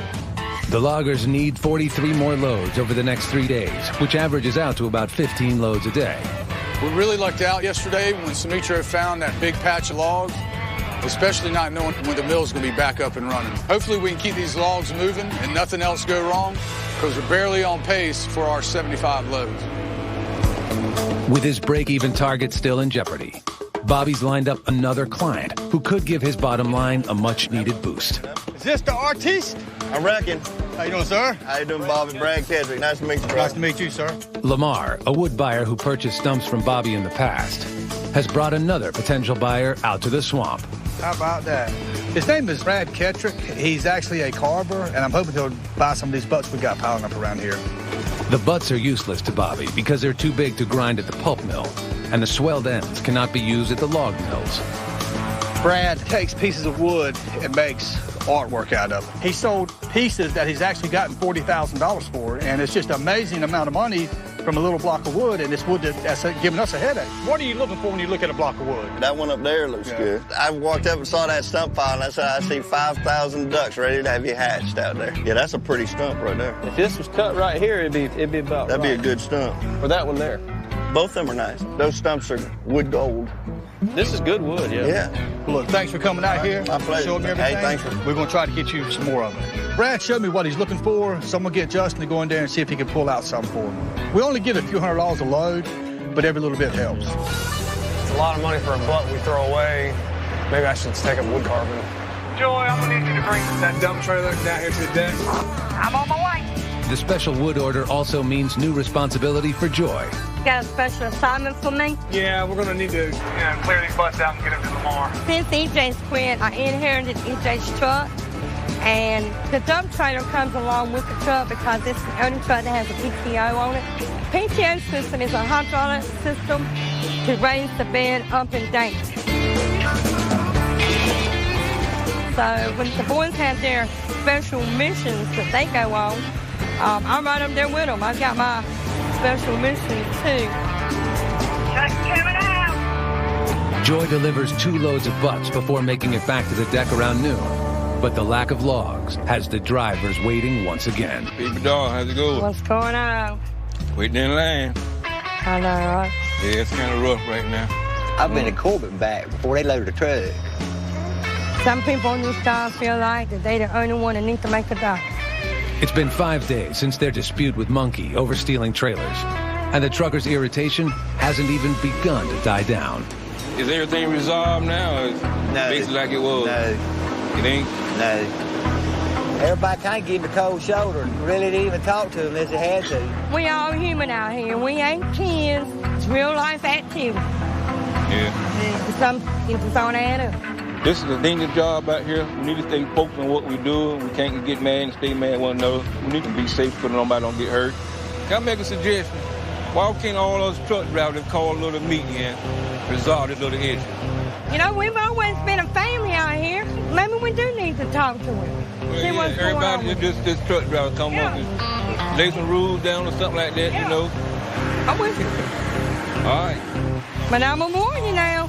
It might get ugly. I don't know how it's going to work out, but don't do something. They're going to stay, man. We got to get things back the way they were. Friday. That'll work. Yeah, Friday. All right, let's get it loaded. We gotta get them out. All right, here's the meal. With another truck finally loaded, the truckers get back to work. Coming out, coming out. Over an hour later, only 3 of the 4 truckers have returned for another haul. Hey, does anybody know where Wayne is? I was expecting him back by now. 30 miles away, Wayne has met with trouble after his delivery to the mill. I just left Colbert. I heard something vibrating. So kind of slowed down a little bit. Then I heard the wheels lock up. I slid probably about 50 feet before I get inside the medium and get the car to stop. Wayne straps down his drive shaft, which broke free when the U-bolt holding it snapped.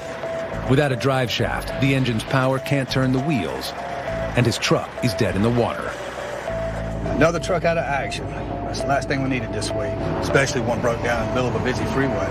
Bobby, who was running errands, is just a few miles from the scene, while Justin must head out from the swamp with his tools. 8 loads into their day, this breakdown could prevent them from reaching the day's target of 15. It's hard enough trying to drive those trucks on these highways. And we got to get this thing out in the middle of the road before somebody gets hurt. This is definitely a nightmare for a truck driver. The way the traffic's going and it's right in the center lane, it's going to be kind of dangerous. I don't want to see nobody get hurt over you going. It don't look good. Coming up next. It's pure mud. Bobby prepares to move, but gets more than he bargained for. Watch out, boy. This place is infested with cottonmouths.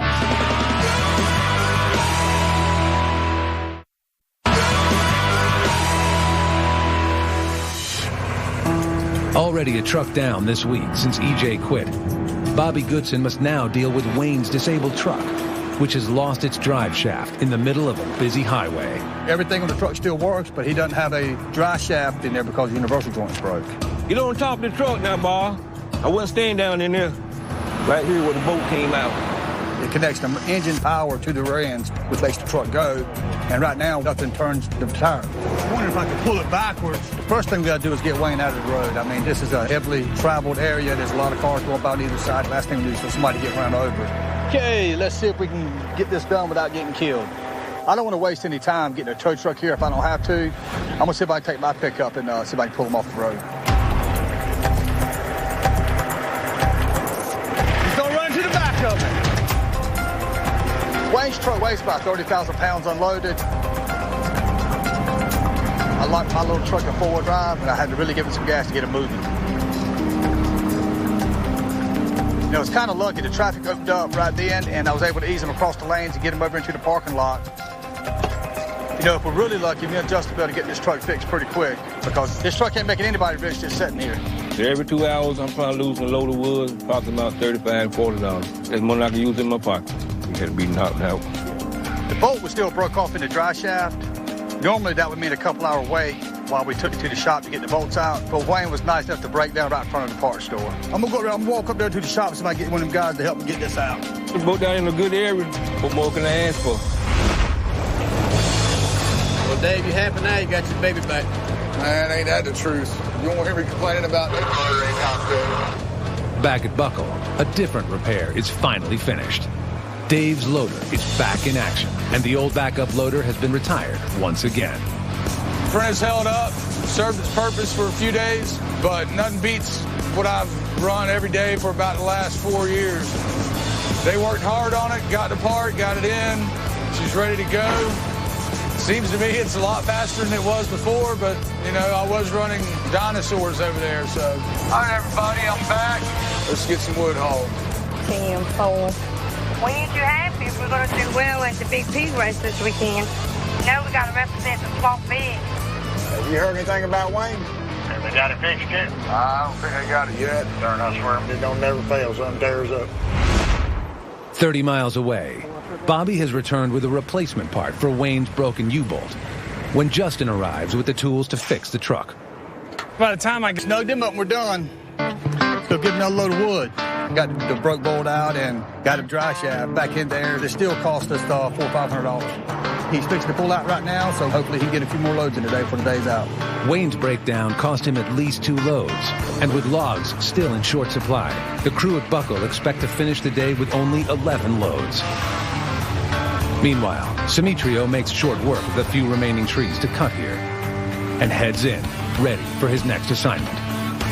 We've got about a week and a half of wood here on the ground to pull, but I've got to get Simitrio over to the next track to start cutting on it. Simitrio needs a 4-day head start on the rest of the crew to clear a deck and lay down a log road so the tractors won't sink into the swamp. Ross is going to come out from the corporate to show us our new track. Hopefully they're not moving this to a pulpwood track because that won't help us a bit. What's up? What's up, my man? Hey. How y'all doing? How you doing? Doing good. Hey, Ross. Hey, Simitrio. You got something to show us? It's decent. Decent. About 30 miles southwest of Wilmington. How long will it take us to get from here? 45 minutes. Further than here? Oh, we can't cut that. The first strike against us is the location. It's going to be a long drive for the men to get there, and it's going to be a long ways for the trucks to haul to the mill. Track's on Lockwood Folly. It's tidal. Second strike is we're supposed to be going somewhere by the ocean. I'm trying to think. I don't remember of any good wood I've ever seen grow by the ocean. It's got to have logs. Got to have logs. It's got a blend of everything. All right. We're going to look at it. The new site, called the Lennon Tract, is a 50-minute drive one way from the pulp mill and just 10 miles up the river from the Atlantic Ocean. I did not have a good feeling about this one. The hour and 50-minute ride to get there didn't help any. Right, see, right through here. Right through here. Keep your eye on the ground. Nice. Y'all stomp good, now get the snakes out of the way. Get the snakes out of the way. The Lennon Tract here is 150 acres. And there's probably running 3 loads an acre. So all the trees was like that one. Oh, watch out, boy. Oh. Cottonmouth right there. You just walk right by. Snail here. Yeah, see him right there? Seen it? Yep, see him? This place is infested with cottonmouths. A cottonmouth is a poisonous snake. He's very aggressive, very territorial. Watch out. Let's get on over here out of the way. Don't mess with us. We'll try not to mess with you. This is a dangerous track. We wet. It's wet. I think it's low tide right now. We're close enough to the ocean that the ocean tide actually backs up into the rivers. The water fluctuates with the tide, and the track never dries. The closer you get to the creek, of course, the higher the water's going to be at high tide. This in here probably comes up, probably 4 or 5 inches. It's pure mud. I don't hit the bottom. It's going to be a tough track, but what we got to figure out is if we can do it and make a profit out of it. What do you think so far? We need more logs than what we're seeing right here. What I don't like is most of these things ash. Yeah, we got into a bunch of ash bushes, and ash is a hard, brittle wood, and if it ain't great big wood, it'll break up little pieces, and it doesn't do good on a shovel road. Without solid wood to support the weight of Bobby's heavy equipment on the shovel road, the tractors could sink irretrievably into the bottomless swamp. Kind of soft. It scares me to death, really, because I know what can happen is you get a piece of equipment out there and it goes down far enough you can't see it. And no track, this 150 acres isn't worth the oldest tractor I got. I think it's getting ready to rain. Let's get out of here before it comes. This is a track that is worth cutting, but it's just not worth cutting right now with the pulp mill, not wanting any pulp wood. Well, I wouldn't turn this track away if we could get rid of the pulp wood right now. But being the fact that, the situation we're in and we don't know how the mill's going to fire back up when it does fire back up, I don't think I'm ready to say yes to this yet, Ross. Hopefully Ross can come up with a better location, because right now I'm afraid this is going to be a money pit. Today, 59% of all land in North Carolina, or 18.5 million acres, is available to produce timber. Of that total, 247,000 acres are logged every year. Once the mature trees on a tract are harvested, tree seedlings will be replanted on the tract to renew the forest.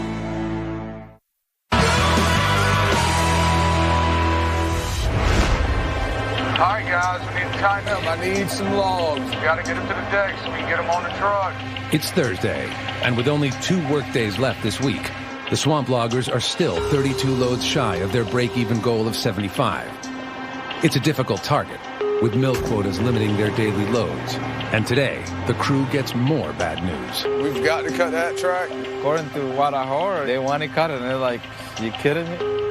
It's no good at all. They're not looking. We walk all the way to the better back where the river is. The only thing you see is trees about that big. Corbett has made a decision to move Bobby and his crew to the soggy Lennon Tract, despite its poor location and lack of quality logs. I think it's a bad move, but they got it figured out somehow, so hopefully they'll make it work when we get our loads in. Is it true we're moving over there by supply? That's what I hear tell. Get ready for your fuel bill to go sky high. We cut mostly the worst blocks. And I guess everybody else was smart enough not to take this track. But when you're the cleanup crew, you get stuck with garbage sometimes. But I guess probably move this afternoon. Which one you want to take? Which stumper? Probably the old one. Bobby owns 2 feller bunchers, also known as stumpers. The tread on the older one has been retrofitted over the years with additional steel plates to help it grab in soft ground. I trust this one better than the deal one. This, I put it in bad holes and I come out there, you know. So I'd help it bail me out this time too, you know. And it was also bad news for the day's load count. After this load is delivered, Bo must change hats and resume his job as the company's moving man. Why? Probably gonna grab that low boy. Move that stumper. You feel all right doing moving? Oh, yeah, moving. Good. Yeah. I'm mentioning your name, so. No, good. It doesn't matter now. Truck coming out. I'll be back in about an hour or so with the low boy. The last time Bo moved, he was having chest pains. It turned out to be his gallbladder. Of course, Bo had complications and, almost died. Stayed in intensive care for, I think, 10 or 11 days. Come on back! I'm feeling pretty good today. My strength is not quite back where I want it to be, so I'm just not going to get in a hurry. Go across there? Yeah, just went right across there. Justin and Bobby will be here, so it's Metro kind of help me out. All right, boys, let's get it done. Move it out. I'm going to help Bo move the loader over there today. Smitho still has a couple of days of maintenance on the stumper, so the plan is to get him over there cut next week. Now we'll see how far this track really is. With the move foremost on everyone's mind, the dispute between Monkey and the other truck drivers over stolen trailers remains unresolved. Hey, George, what happened to the meeting we were going to have with Monkey Joe? We tried. We were going to meet over there at the grill, but he just drove right on by. Well, I'm not surprised. Meeting won't do nothing, just pick everything back up. Get everybody back mad again and start talking and carrying on. I'll be the bad guy again, so we're just going to let it slide. I'm not out here to make nobody mad. I hope they understand that. I don't want to make them mad. I'm out here to work, make money, and I'm going to do that. I hope he starts seeing what's right. I'm not so sure. He's a grown man, and you don't teach the old dog new tricks. I hope that he's learned his lesson. We won't know until the next time the mill's open on Saturdays. That'll be when we'll find out. After an hour and a half on the road, Bo and Bobby finally arrive at the Lennon tract with the stumper. Hey, how many miles you get down here? I'll check it. 62. I knew it was going to be further than what it should be. How far do you think we got to the mill? About 42. Ross said 30 miles. Huh? How's he going? A daggone if I know. I'm going to take Smitho's tractor and kind of beat around these bushes up here, try to find some good flat land to put the deck on. I hope behind that little shadow right there, I hope there's a lot more than what I'm looking at. So if it don't, they had really suckered Bobby in on this deal. It's going to be hard for him to make it. Not when you got 5 hungry truck drivers. It's going to be riding hard to get 3-4 loads a day down here back to the mill. There's none too promising to me right now. Even with the feller moved, Bobby's crew managed to deliver 15 loads to the mill. But after a long drive home, Bo is not entirely through with logging for the day. He's hired a small crew to clear some trees behind his boyhood home in order to defray expenses from his recent hospitalization. I hate to see these trees go. They are about as old as I am. But you gotta do what you gotta do. It's about 8 acres altogether. We figuring about between 15, 20 loads of wood off of it. I'm about to wind it up, ain't you? How much more y'all got in here? About another day. You get it all cut, piled up tomorrow, and I reckon just have to haul it Monday. I'm figuring somewhere in that neighborhood about $4,500, $5,000 of it. You go to paying $2,500 this doctor, $2,000 this doctor, $1,500 to the hospital. It don't take long for $5,000, $6,000 gone. I mean, it's gone. So I'm hoping we can get enough ideas to get them paid off. What's up? How y'all doing? Nothing. That was cool. It was good. Come here, buddy. I work hard for the money I make, and when the bills pile up like this, it's kind of scary. Ready for your ball tournament? She has a ball tournament? I got a ball tournament in Myrtle Beach. 2 weeks. Got the youngers to look out for. It ain't easy, especially when the mills are shut down like this. So every load I haul count. Where you for? Where you for, Cat? Oh, what are you doing? Coming up. Do you have a done pig? Did you learn how to cook? Oh, my God. It's showtime for Dave. You can feel the tension here in the tent. We are a miracle.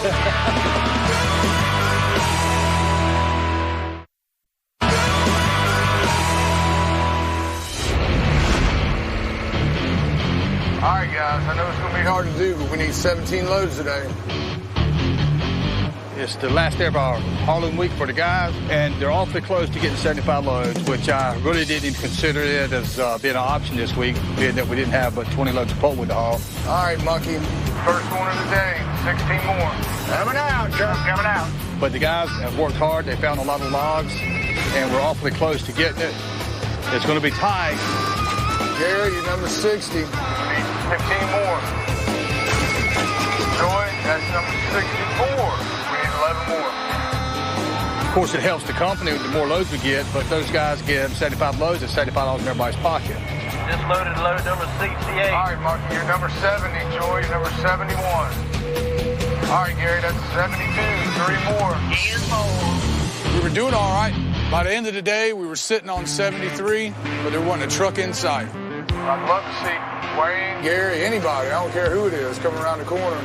Come to find out, they were all delivering their last loads and heading to the house. Well, guys, we tried our best. We'll get them next week. It was really disappointing. I really wanted to have some momentum going into this big roast this weekend. Get it? 73. Is that counting the butt piles? Got 2 of them? That would make it, wouldn't it? I would dog. Please? We can put the butts in there to get 75. Really? Yeah. I can't believe we got that many loads anyway. As hard as the guys worked, you don't want to punish them for something they have no control over. I mean, you know, it's not their fault that we couldn't get the loads. It's just the mill's full of wood. They're on a shutdown, and they just wouldn't take the wood. So earlier this week, we loaded up a couple loads of butts, and normally we don't count them. But I told the guys I'll give them out to give them 75 loads. They deserve to get their bonus. Y'all worked hard. Instead of trying to make chicken salad out of chicken crab, we're just going to try to focus on the positive and get in behind Dave at the cook-off and see if we can't come back with a trophy tomorrow. All right, Dave, let's go cook us some pig. Hey, straight back. Keep on. Man, oh man. It's early evening, and Dave's crew assembles for what will be an all-night affair. All year long, this has dwelled on my mind, knowing that I could have done a lot better than I did last year. But this year, I'm going to get the job done. 250 Stump. We're on 235. My secret weapon this year is Stump. He designed and built this grill, and he's won contests like this all over the country. I want a pig cooking trophy. Number 45 is Mr. Dave Mueller. We're going to hand the pigs out about 8:30, 8:45. Which way's the head? Sir. Come on this way. We got to trim it up. Oh, yeah. Take that off. All the blood, fat, everything off of it that we can get. All right, slinging fat over here. Anything white won't make more. The hog that they give us is a 140-pound hog. We're going to cook it about 12 hours. What are we allowed to do to this thing? Really not much.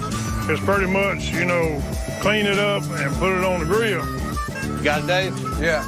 We're doing something I normally don't do. We're going to cook the hog meat down first for a couple hours, and then we're going to flip it to get that skin nice and crisp. Don't drop Sally Mae. Don't drop Sally Mae. The biggest thing, we're going to get it done. I think that was the problem he had last time. Thanks, everybody. I mean, this means a lot to me, and hopefully tomorrow, when we're holding that trophy, redemption will be done. Yes, sir. That's what it's about.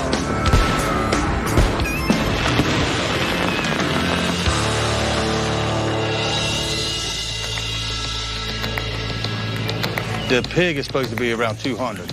You want it to be around 200 whenever they come around. Today we're judging 60 hogs that are cooked by professionals and non-professionals. Okay? Yes, Well, the main thing you look for is the skin entirely crispy, the moisture of the pig. That's a good thing. Look at that. And is it tender? Thank you very much. Good job. Number 27. 190. I hear you. 190. Wow, the judges are right up the 10 or 2 ahead of us, and it's really nerve-wracking. I just didn't feel like we were ready.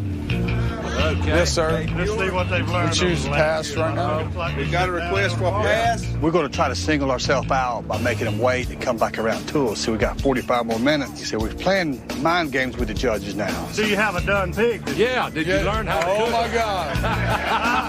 Of course, they were smart asses, and they had to say something about me getting disqualified last year. I hope he's got a good shot at it, but you never know at these things. Perfect. It's done. As long as you don't get a DAL. Nobody wants a DAL. And that's dead ass last. Uh-oh. Here they come. Sure it's cooked. I'm positive it's done. Oh, they're getting fancy on the Charlotte. Yeah, I just we're at 190. Yeah, almost 200. And we're at 200 here. What are y'all? It might be cooked, Charlotte. Well, I jumped the first hurdle. Not getting disqualified, so.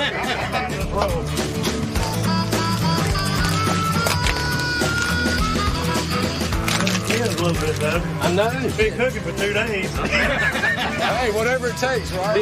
We want a miracle. Is it edible? Oh, man. It's actually even got some moisture in it. All right, now. I'm impressed. Gonna do well. We'll go going from 0 to hero. You done good, boys. You can feel the tension here in the tent. They was actually pretty impressed. Now let's go see if we won this thing. Let's go. We had probably one of the best years ever. Scores, I believe, are tighter than they've ever been. So we're going to start with the backyard category. In second place, the winner is Chief Cook Dave Mueller, Lager Chef. You know, he had to make a comeback and redeem himself this year. I've heard enough of that all year long. That's right. I knew you were going to let it get done this year. Come in second place. We're all tickled to death. Well, we've done real good. Dave learned a little bit more in the barbecue world. I think he can run with the big boys now. Bobby, got disqualified last year. Got second place this year. What else can I ask for? Couldn't have done it without the team that I had. The monkey's off Dave's back now. Second place, I mean, that's good for the second time being in the event. I think it's the third time Dave's ever cooked a hog, so I'm happy. That's what it's all about right there, buddy. All we got to do now is get Dave back in the woods cooking on a Friday afternoon after we get 100 loads. That'll be the next happiest event that we can be at. Want to learn more about life in the swamp? Go to discovery.com/swamp loggers. On this episode of Swamp Loggers, that shutdown's coming. The pulpwood mill clamps down. It's around 40-50%. And forces the crew to shuffle their priorities. Let's go ahead and start hauling off our pulpwood this morning. As they struggle to get the coveted 100 loads. Truck coming out. Unexpected setbacks. The truck coming out. And tension on the deck. You got to meet these other halfway now. No, I'm not meeting you. Threaten the crew's success. We don't need this right now.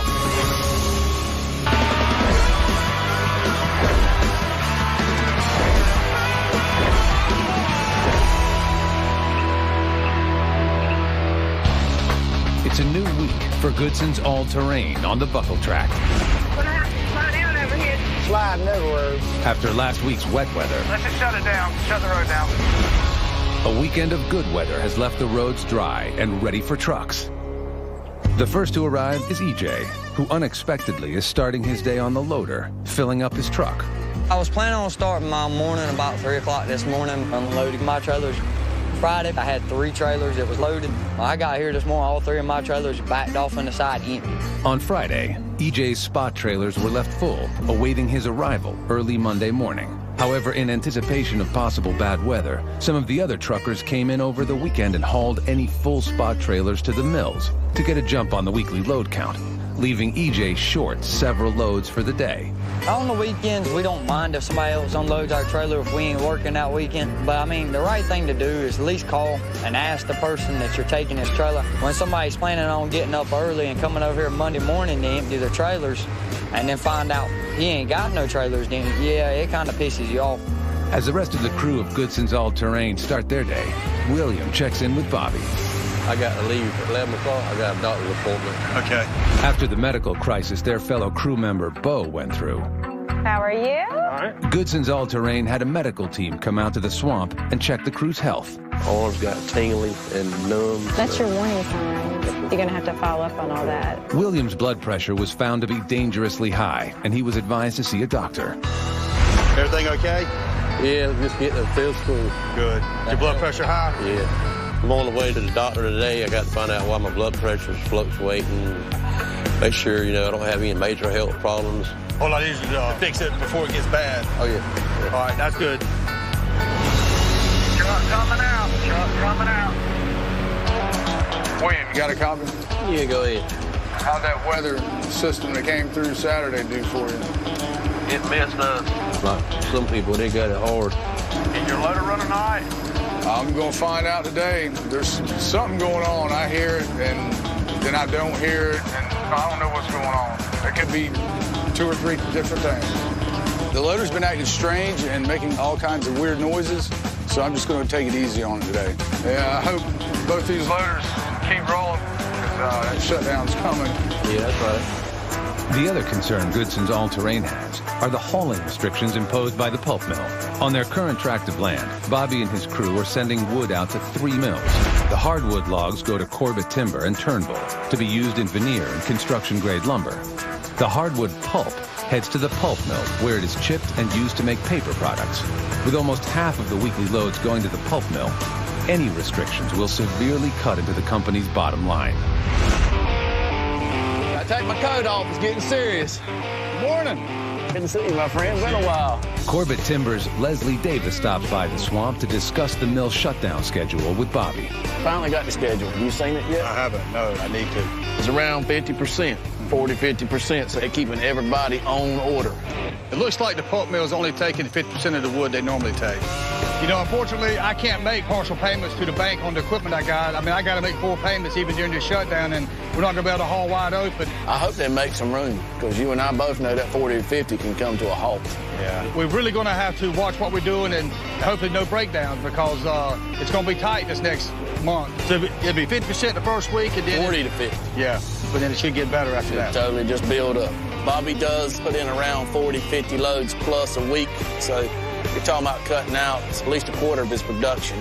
Thanks, man. Good to see you again. We'll see you later. Yeah, man. I think the 100-load-a-week lunch is about gone here in Goodson All-Terrain. Dave, you got a copy? Go ahead, Bobby. So we got the meal restrictions. Pulpwood's only going to be about 40 or 50% of their daily intake. Let's be happy it isn't any lower. I know. Let's go ahead and start hauling all of our pulpwood this morning, and we'll switch into the logs after they cut us off. 10-4. Everything's going to the pulpwood mill until I say it don't. 10-4. You know, these mill shutdowns can be tricky, but I think we got it covered. All right, Oscar. Back it on up. 10-4. We've got Oscar filling up the spot trailers with hardwood logs, so when the pulp mill cuts us off, we can switch into the logs right away. Assuming nothing goes wrong today, I think we'll be all right. All right, guys, let's keep them coming. Keep them coming. Coming back for his second load of the day, EJ arrives in the swamp and immediately makes a beeline for Bobby. Got a question. You tell anybody? I didn't. He told me that they was going to try to empty some. Bunky did. That's the only one I heard of. He emptied all of them? Yeah, he emptied every one of mine. Didn't tell me nothing about it. Joy called me and told me. I ain't too happy with it at all. DJ's helping the pump, and some of the guys came in Saturday and unloaded the trailers, and I'm not sure how he got left out of the loop. If he leaves a loaded trailer in the afternoon, goes home early, you kiss it goodbye. The thing is, there's not a lot I can do about it. The truckers usually find a way to take care of this kind of stuff on their own. While EJ waits for his next load. You got a coffee, Joy? Yeah, go ahead, Dave. Back on the deck. What's going on with EJ this morning? It looks a little hot. Word about the feud is spreading. I think EJ's a little mad at Monkey J. I really do. The man shouldn't have loaded all 3 of his trailers. You know, poor play. And if he did, he should have gave EJ one of his loads he had for this morning. I'm just going to sit back and enjoy it. They're making it more of a deal about those trailers than they need to. They usually don't take wood on Saturday, and when they are, Bobby wants to take advantage of it. I would have taken the damn trailer too. After hearing the CB chatter about EJ's grievance with him for hauling the spot trailers, Monkey arrives in the swamp and heads over to Bobby to discuss the problem. I heard we've been dogged. No, EJ acting crazy, but I guess the only thing I would say is just let him know that you got his trailers, because he should have unloaded them anyway. Well, we did like Gary and Joey did the other week. They came down here and unloaded all the pulpwood trailers. Last Saturday, Joey and Gary, they unloaded everything, all the pulpwood trailers that were down here. Well, me and Wayne come down here and unload them, and some of them get mad about it, which I don't care. I told Bobby I was going to unload trailers Saturday, and the rest of them didn't want to work. That was their problem. It wasn't mine. So if they're mad, they'll just have to get over it. That's all I can tell them. Just next time you get them, just call them and let them know so you got nothing to cry about. I like to listen to him whine anyhow.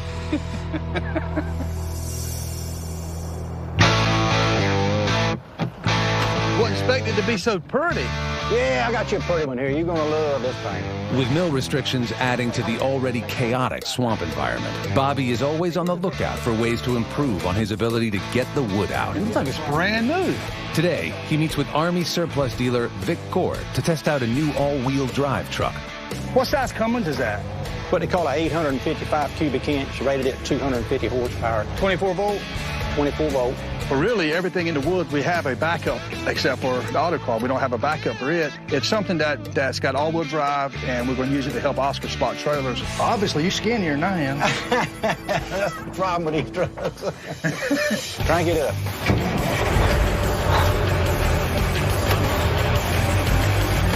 I had a chance to test drive it. The truck handles perfect. I mean, it looks like it's a brand new truck. So on a week like this, it'll definitely cut down our haul time. This thing's bad. I like this thing. Good, I'll bring you another one. As soon as I get the details worked out with Vic, I need to get Abraham on the truck, hauling spot trailers out as soon as possible. It's the end of the day, and with 19 loads out, Dave has hit a problem. On that last grab of that last load, I heard metal creak and then a snap. And then I realized my grapple was just hanging there. I mean, I'm trying to take it easy on it, man, but, you know, it broke right where all that old weld was.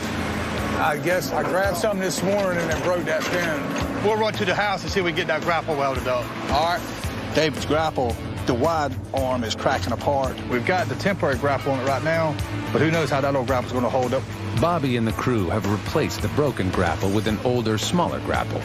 While it can handle the lighter pulpwood with ease, Bobby's afraid it may not be able to handle the wider and heavier hardwood logs. We're going to run to the shop and try to get the other grapple fixed and hopefully bring it back out here in the morning and switch it out, because all David's got to do is grab something the right way and it's going to bust them arms apart. Coming up, the grapple repair suffers a setback. It snapped out like it wasn't nothing. And later, the crew gets bad news. You know they're not taking no pulpwood tomorrow, don't you? That's like half our hauls down the drain.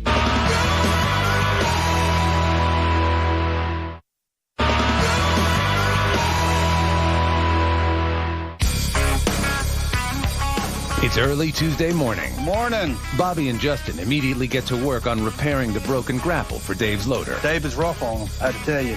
The most important thing for me right now is getting this grapple fixed. Ready? It's cracked, it's been out of shape. We're gonna have to use a porta power to get it set back in. What's it supposed to be? 12 7/8. Is that good? Yeah, that's good. All right. Tack it, we'll let off of it. We have a freelance welder here, and he's gonna weld up the cracks in the grapple, and hopefully it won't take him too long, and we can get it back on Dave's loader as soon as possible. We're putting this side over here first. Just as Bobby and his crew start to make progress, I broke the metal. The weld fails. It snapped out like it wasn't nothing. Let's match it back and weld it, yeah. We need this grapple back on deck as soon as possible. All it's going to take is one phone call from the mill, and that's going to change our focus back into hardwood logs. If we get that call and Dave doesn't have this grapple, it's going to slow us down at least 50%. I just can't take that risk right now. We've got to get this grapple fixed now. Meanwhile, back in the swamp, while the crew on the deck continues to push wood out. What's up, man? How's it going today? Another day?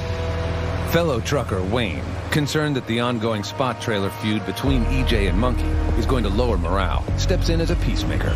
I heard through the grapevine you come out going to walk. Nah, I ain't gonna do that. I'm just gonna stay to myself and worry about what trailers I got, and everybody else can defend for themselves. In my opinion, you know, we all out here together, right? We're gonna work. So I want you to feel like coming out here, everybody got each other back. I've been in his shoes. He's a young man, I'm a little bit older. So I know it's basic pride. But you got to meet each other halfway now. No, I'm not meeting him. If he was man enough to take the trailers, he should be man enough to come say, hey, I took your trailers, I was in the wrong, I wasn't thinking. That's all it would take. Well, I know, but sometimes you got to bend a little bit to get what you want. I've got a lot of respect for Wayne. Everybody's real quiet, and this whole deal is real touchy and everything. Nobody really wants to talk about it. So Wayne is more or less just trying to work it out. Just be a man and say, look, Monkey, I didn't appreciate you getting my trailer. Maybe the next time you happen to get it, please call me. And I'm not mad at you. Shake his hand, walk away. I'll think about it. You think about it? I appreciate it, man. I understand Wayne's point that we have to work around each other and all. I don't know how it's going to turn out right now. I reckon time will tell all. Back at the Goodson shop. Ready to put it together? Bobby and Justin have finished the repairs on the cracked grapple. Back up! And start putting it back together. Good to go. The grapple is back in action. Appreciate y'all speeding the process up on this grapple. I wasn't sure how much longer that other one was going to hold up. 10-4. With the grapple fixed, Dave starts loading trucks. All right, you're off to Corbett. 10-4. But as the day winds down, Yeah. Monkey returns from the mill with some bad news. You know they're not taking no pulpwood tomorrow, don't you? No, they haven't told me yet. Yeah, they're not taking it from 7 tomorrow morning till 7 tomorrow night. Then they'll start back taking it at 7 p.m. tomorrow night. 10-4. The pulpwood mill is basically shutting down tomorrow. That's like half our hauls down to drain. We had a pretty good system going on here. We got 21 loads, even with a broken grapple, but with them shutting down, we'll be lucky to get 100. Coming up, What's the log situation looking like out there? the log shortage on deck threatens their 100-load goal. Getting kind of tight now. And Bobby escapes the swamp for a birthday surprise. Kind of scared to ask what we're going to do.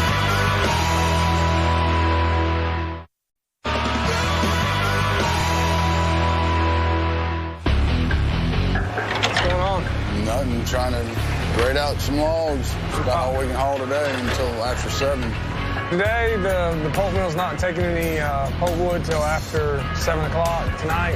Hopefully it won't hurt us. It might be a little bit slower on deck trying to get the logs out because we can't load any pulpwood. As long as we can stay in some logs, we should still have a good day. Well, I guess y'all just go load on spot trailers of pulpwood for tonight. Yeah, and load them up, and then maybe we'll get a call. They can come in earlier, but... I'll try to get on the shovel and try to pick out the gum logs and that, see if we can keep them going. I'm just going to be on the shovel, and they got a lot of wood piled up behind the deck. I'm just going to pick through it and put the pulpwood to the side and try to get the logs out and keep the trucks moving. Justin takes the shovel loader and starts separating the pulpwood from the logs. Pulpwood is any tree 10 inches in diameter or less, while hardwood logs are any trees larger than 10 inches in diameter. While Justin continues the tedious task of sorting through the wood, back on the deck, All right, guys, let's put some wood. Dave sends trucks full of hardwood logs to Corbett Timber and the Turnbull Mill. While he waits for trucks to return from the mill, Dave loads up spot trailers with pulpwood. Can't hold no pulpwood. I always put holding logs, and they're going to put pulpwood on all the spot trailers and hold it at night till 7 o'clock. But Oscar isn't alone hauling spot trailers.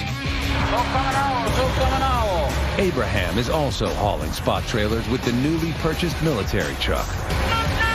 Abraham and Oscar leave the loaded spot trailers on the side of the truck road, so they're ready for the truckers to haul when the pulp mill opens up. Back at the Goodson shop, What's up? Waiting on you, man. Ready to go? A dime holding up a dollar. Bobby meets up with his brother Mike, also a logger. I'm the older brother, but everybody thinks he's older because he looks a little rougher. Out the swamp ages you more than pine logging does. Well, we thinned all that wood, and then there's a bunch of hardwood we had to move off. We had to move off the track. Mike, he mentioned to me a while back that he cut some pine out last year, and there was about 60 acres of hardwood in the back. And Mike's not really equipped to go into wetter places, and he wanted me to come up and look at it. What's this out piece? That's the swamp. That's the hardwood? Yeah. That's what we want to look at. That's what we'll go see. All right. What's it looking like on the shutdown for you? When they announced the shutdown, that's when the hardwood went. For us, it went to 0 loads. You know, it's a direct result moving off this track. That's all we moved off was because all we had left was hardwood. When the mill shuts down, it really throws everything in an uproar. They'll cut our loads in half of what we can normally haul. But you never know what's going to happen. They always come up with this plan. They were supposed to buy all this week. You know, we was planning on just hitting it hard, and they got us cut off today. Logging's all about planning, and you can't plan anything. And if you do plan it, it gets, everything gets turned upside down. Back at the buckle tract, Truck coming out, truck coming out. loads of hardwood logs continue to go out, All right, back up. while Justin presses on, separating logs from pulpwood. Yeah, copy, Justin. What's the log situation looking like out there? There's a lot of gum logs. 10-4, you think we'll be all right today with the logs we can get out of it, though? Yeah, we should be good today, but if they do this tomorrow, we might be in trouble. 10-4. It's kind of tight now. 10-4.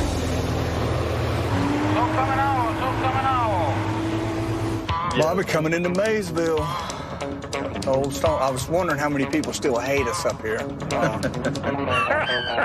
Bobby and I grew up in Maysville from about probably 8 years old on. Our adolescent years, our teen years. Probably there's some people that don't like us up there. When you took your car and smashed the head of the oak tree at the corner, they cut it down. They cut that tree down. You killed it. I killed it. The highway patrolmen really knew us well. Dang, my belly hurts. Shouldn't have got the cake. That's what did it. You know we had to walk through the woods. Let's walk down here and see if we can find a spot, cross without a bunch of bushes. Lay down right here, Martin, to get across. That's what I'm gonna do. Might as well fall down and get wet. I didn't come out here to get wet now. Me and my tennis shoes stay in sand. Mike is what I call a tennis shoe logger. Watch out for snakes. They cut the high, sandy land. They stay all clean and pristine. The boys don't get muddy like we do. This is the difference between a swamp logger. Well, I better shut up. Yeah. Pine logger. I walk across. Oh, almost made it. Try the ground right here, because she's getting wet here. Yeah. Yeah, that would stop me. That right there puts the brakes on me right there. This? Yes, sir. There's a bottom in there. You just hit it, didn't you? Looking at this track, it's really not too bad. Bob, what do you think? I mean, I like what I see. It's got a lot more logs than where we're at right now. A lot more variety. The only problem I see is, with everything the way it is 86 miles back to the mill. Yeah. The distance to the mill is really the only drawback. The mill might not want to pay to haul the wood that far. Let's get out of here. All right. You know, I don't know if this track is going to work out, but it's always good to see my brother and commiserate about these mill closures. Hello. What are you doing? Loading up the last of the spot trailers. How'd y'all do? 21 so far. The pulpwood mill stays, wide open tomorrow. There ain't no reason why we can't get 23 loads. I hate to hear that. Bye, man. As the day ends and the 7 p.m. reopening of the pulp mill approaches, all the truckers have gone home. Man. Except for Wayne, who is hooking up to his first spot trailer. I don't think none of the truckers coming back tonight before I see everybody open in the morning. Probably about 3 or 4 o'clock. So I hope to be sleeping during that time.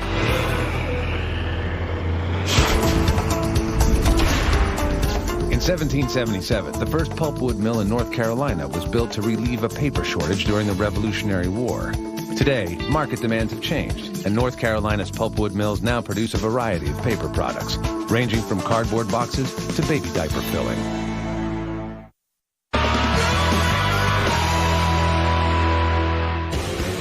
All right, Gary. Man, that's already your 3rd load this morning. 10-4. We got to keep this pulpwood rolling while we still can. Thursday morning, late last night, the pulp mill lifted all restrictions, and with the mill wide open, the truckers arrived early this morning and headed to the mill with the spot trailers full of the pulpwood Dave and William loaded yesterday. Morning. Morning. The mill loading like it's supposed to? Yeah. Huh? Gary's the first one this morning. That's what I was worried about, if they started holding them up or something. Gary got 3 unloaded this morning. The pulpwood mill's taking wood. Everybody else is taking wood. I mean, we're not being selective today. So whatever we got the most of, we need to throw on them, get them out of here, and on to the next truck. Yeah, cool. All right, cool. Cool. Yeah, man. All right. Thanks.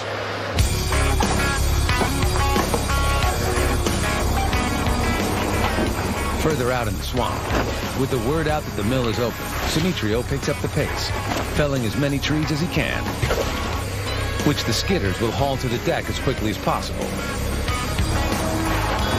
It's not long before Demetrio is reminded why he must never let his guard down.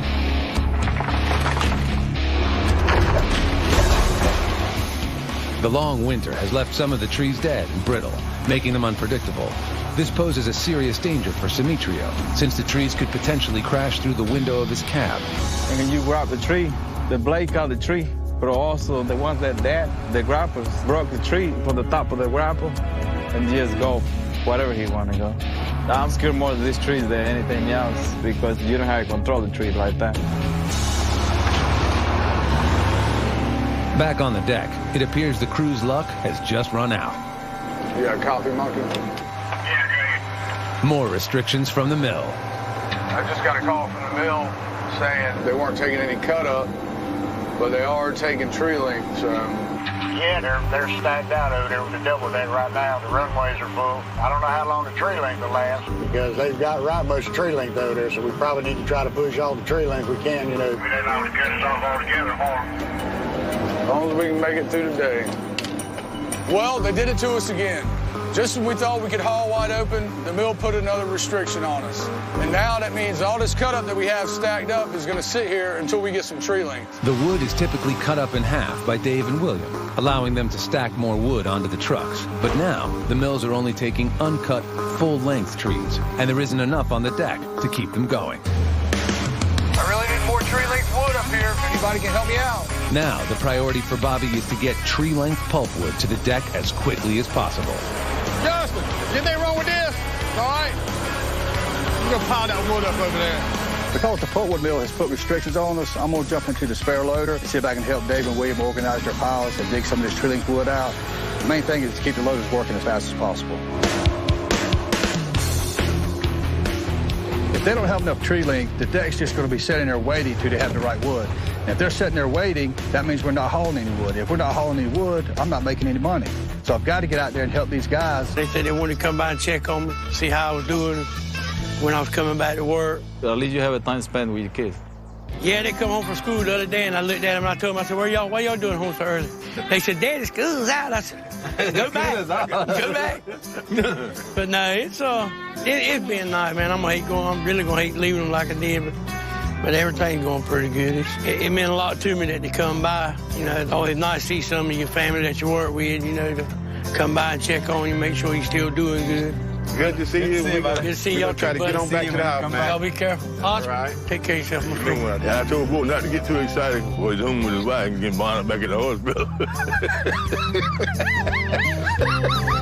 Y'all be careful going on, bud. Good seeing y'all. Yeah. Coming up, the equipment malfunctions in the swamp. Like I got a bum tire. Force the crew to scramble. I can't move and bring the stuff. And dash their hopes for 100 loads. It would be a shame to come this close and not make it.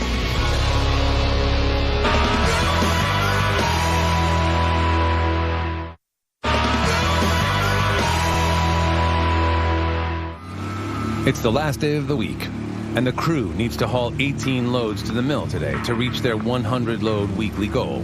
But the worries of mill restrictions that have plagued them all week still weigh on everyone's mind. It's been a crazy week. How you feeling? Got my lab results back from my physical. My cholesterol was a little high. He put me on a strict diet, and I got to go do a stress test. That's good. Well, I told him on the phone, I said, you want to have a good stress test? I said, come to the job. you get some results, buddy. There you go. So we can get these trucks loaded. With the pulpwood mill still at 50%, the crew's stresses are just beginning for the day. Hey, William, you realizing what I'm realizing? Not enough logs up here. 10-4. Because of the pulpwood mill restrictions, we've been sending out the larger hardwood logs all week, and now we're running low on them. Hey, Victor, Antonio, see if you guys can haul up some big trees. I need to cut some logs up here. So we really need the crew to pull together, get these larger hardwood logs out to get us through the day. Hey, guys, you got that wood coming? However, out in the swamp, Hey, Houston, the truck coming up. Victor's shovel loader, the machine that loads the clam bunk and skidders with freshly cut timber, is down. The track on the 35-ton shovel has fallen off, leaving the machine completely incapacitated and cutting the crew's ability to get hardwood logs back to the deck by 50%. 10-4, see if you can walk it up there. Try to change it out. Using the massive boom arm as a crutch, Victor slowly and painstakingly limps the $250,000 loader 10 feet at a time all the way back to the deck. Yeah, since Victor loads the skidders up with hardwood to bring to the deck, you know, having the shovel break right now is the last thing we need. Okay. Can we get on the other tractor? Yeah, you go ahead and get it done when I get the... All right. It's all hands on deck to try and get this track replaced as quickly as possible. The more time Victor's down, it's the longer that Dave's going to be without the wood he needs to load the trucks. So we're going to have to double our efforts and try to get Victor back out there as soon as possible. Bobby and Simitrio used both of the company's feller bunchers to lift and maneuver the 40-foot-long, 6,000-pound track. First, Demetrio must carefully thread the track onto the rear roller. This is the hardest part, is trying to get it started, And once that's on, Bobby attempts to pull the rest of the track around the front guide wheel. You know, these fellers are not the most precise tools for something like this, but, you know, with the weight of the tracks, they're the most effective. But we're going to have to be patient because we might not get it the first time we try it. Even with Demetrio's 20 years of experience operating the feller, the precision movements needed to replace the broken track test even his advanced skill. You know, you just got to keep at it. Try, and try again. Just small, gradual movement. Not too big. There we go. Now, it should walk on there now. Well, we got the track back on. It's a little easier with 2 stumpers. They're pretty good. There's a little cylinder inside there behind that big spring, and it pushes it all out. That's tight there. That's tight. With the track back on, Victor returns to the swamp to load the skidders and clam bunk with larger hardwood trees. Thank you, Victor. Glad to see you back. Now that all of Bobby's tractors are up and running in the swamp, the larger wood that Dave and William need starts flowing quickly to the deck. Thanks, guys. That's the wood I was looking for.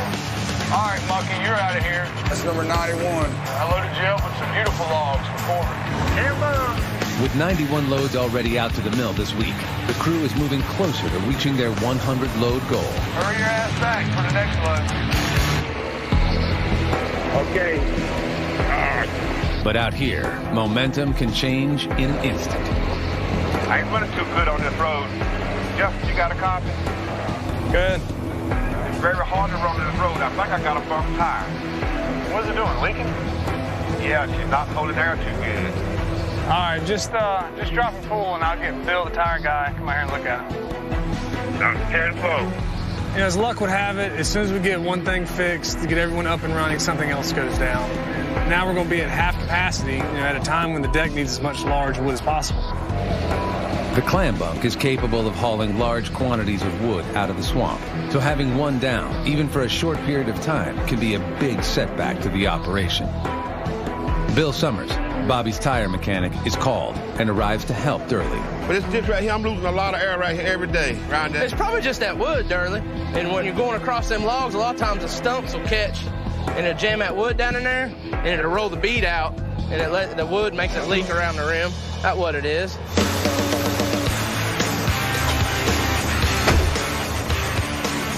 Boy, it's packed in there too, man.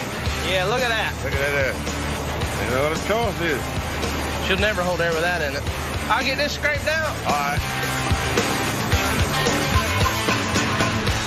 Bill uses a hydraulic hoist to lift the rim into position. He attaches an air hose to inflate the huge tire. Got it right there. Man, I sure appreciate it, man. Ain't no problem. Maybe you won't have to air her up in the morning. You just go straight to work. I hope not. You let Justin know about it. All right, buddy. Appreciate it. Yeah. With Durley and his clam bunk back in action, and more fresh log-sized wood dropped at the deck, Dave and William continue to load trucks for the mill. All right, Oscar, you're out of here. That's number 97. I can't move my brakes and stuff. But it seems the company has not seen the last of equipment problems for the day. Oscar, what's going on with this thing? Brake button. No, it ain't. It's that valve right there. It's right up top. See this valve right here? Broke off right there. With only 4 loads to go to reach 100, the deck grinds to a halt when the brakes on Oscar's auto car malfunction, preventing him from pulling it off the deck. I need that little round thing. Yeah, I know what you're talking about. All right, I'll be right back. I'm going to run over there and get that. Oscar's brakes are froze up, and I know what connection he needs to get him working again, but we don't need this right now, being this close to 100. If I can't find his connection, the deck's going to be stopped down for the day, and we will definitely not make it to 100. I have no idea what the piece is called. The line broke. It broke. They were going to get one. I reckon I didn't get it. Should have been back, but I would have. I don't see what he needs in there, but there'll be something in here he can make something out of. Back on the road leading into the deck, the trucks are backing up. Everybody ready to go. Hey, Oscar, what's the hole there? So what all was wrong with it? Just the line? The line? This is the kind of stuff that can hurt you. We got meal restrictions and now a third major breakdown all in one day. We got 96 loads with 4 loads from 100, and it would be a shame to come this close and not make it. Next, a special guest visits the swamp. Somebody get him! And later, Bobby takes the ride of his life.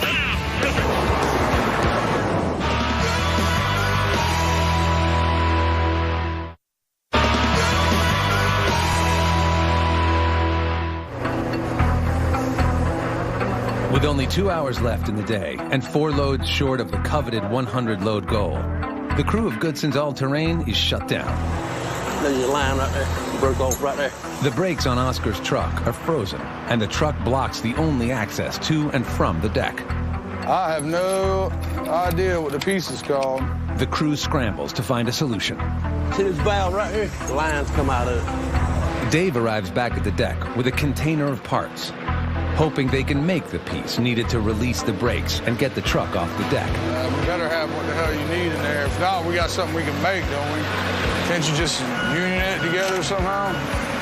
Just enough to get it off the damn deck.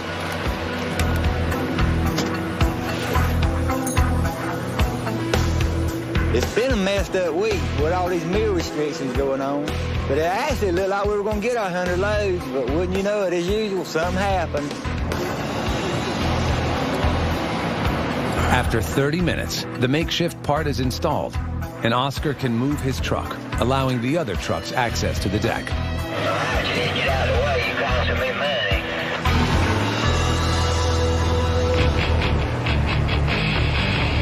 All right, now I'm ready to cook this week. With only 90 minutes left in the day, Dave and William push to load the remaining 4 trucks needed to reach 100 loads. You got a coffee, Oscar? Yeah, go ahead. Well, y'all been hustling with these spot truck. Kind of had me worried there earlier, your breakdown, but I give you the honorary pat on the back for being the 100th load this week. Hey, I hear you. What are we going to be eating? Trying to do something special for all these high blood pressure and high cholesterol crew members we have out here. I hear you. That feel pretty good to get a little something to eat, a little bonus. That come out pretty good. Yeah, 100 loads coming out. We're going to eat good this load. Bacon! My favorite! Y'all can go ahead and get started. With a successful week behind them, the crew bellies up to a hot meal prepared by resident logging chef Dave. Looking good. Better, guys? Would you like to fish? I'm trying to reduce everybody's cholesterol. As the crew eats, a surprise visitor arrives in the swamp. Somebody get him! Is she driving your truck like she's supposed to? I called my brother and I brought him in, surprised everybody. It's nice having him back, even if it was just for a meal. What'd you say, bud? What's the week? How you feel, bud? About 40 pounds lighter. Feels good, don't it? Slim right down. Look at his hands. Look at let me see that hand. Soft girl hands. You know, out here, I can't express enough that, and we are a family. Everybody was thrilled to see him, and I think it done him a lot of good. What's up, everybody? What's up, Bo? Good to see you, man. Man, that was You move like a young man now, man. I feel like a young man. I don't feel like I'm 16 just yet, but I'm working on it. It was fun to come back and see everybody. I enjoyed it. Had to watch what I eat. I don't want to blow my diet plan to pieces. I look like I'm losing a little bit more weight than what Bobby's losing, but I'm going to challenge Bobby to a weight loss competition. I think we got him beat right now. Bo was bragging about how much weight he lost, and it is good that he lost weight, but he does look good, and hopefully he can keep it off, and I would love to be able to lose about 50, 60 pounds like he did, but not the way he did. Well, guys, listen, hey, thank everybody for coming out to eat. I want to thank y'all for getting 100 loads this week for my birthday. Just got a call from Lori, and she wants me to come home. She's got a birthday surprise for me. Don't leave unless your belly's full. How about that? For my birthday, Lori's got some kind of surprise planned. I'm not sure what she's got up her sleeve, but I'm sure I won't be disappointed. She never ceases to amaze me with the stuff she comes up with. Probably don't want to close your eyes for this. I may want to close my eyes for this. What is it? Well, you just have to wait and see. It wouldn't be a surprise if I told you.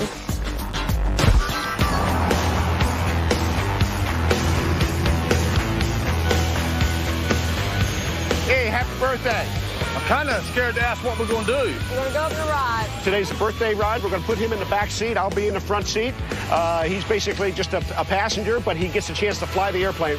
Are you kidding me? I've always wanted to do this. We're going to have a lot of fun. You're going to go upside down, and the flight's for you. You're going to fly the airplane for a good portion of it. I'll do takeoff and landing. And right now, we ready to go? Yeah, ready to go right now. Push that forward a little bit. Do you fit? Barely. Are you nervous? Ready to go. You all set, Bobby? I'm ready. Let's rock and roll.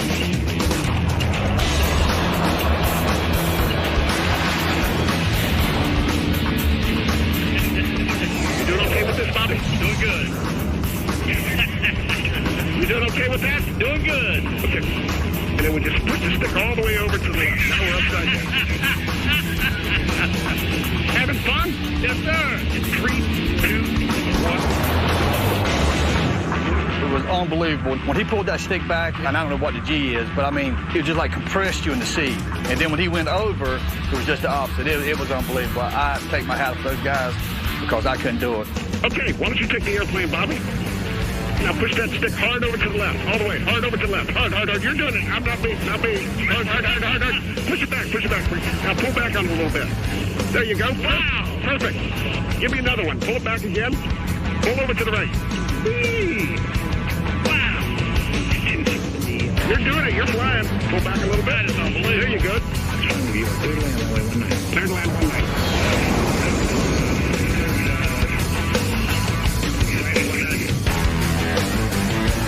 Okay, double checking. I got 3 on the lock. My flaps are full. Good brakes.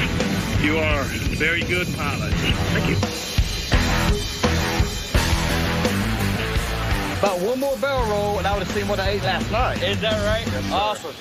Well, I'm very happy for you now that you're on the ground again. All right, bring your left foot over. You know, with the meal restrictions and equipment breakdowns, this week has been quite a roller coaster ride with its ups and downs.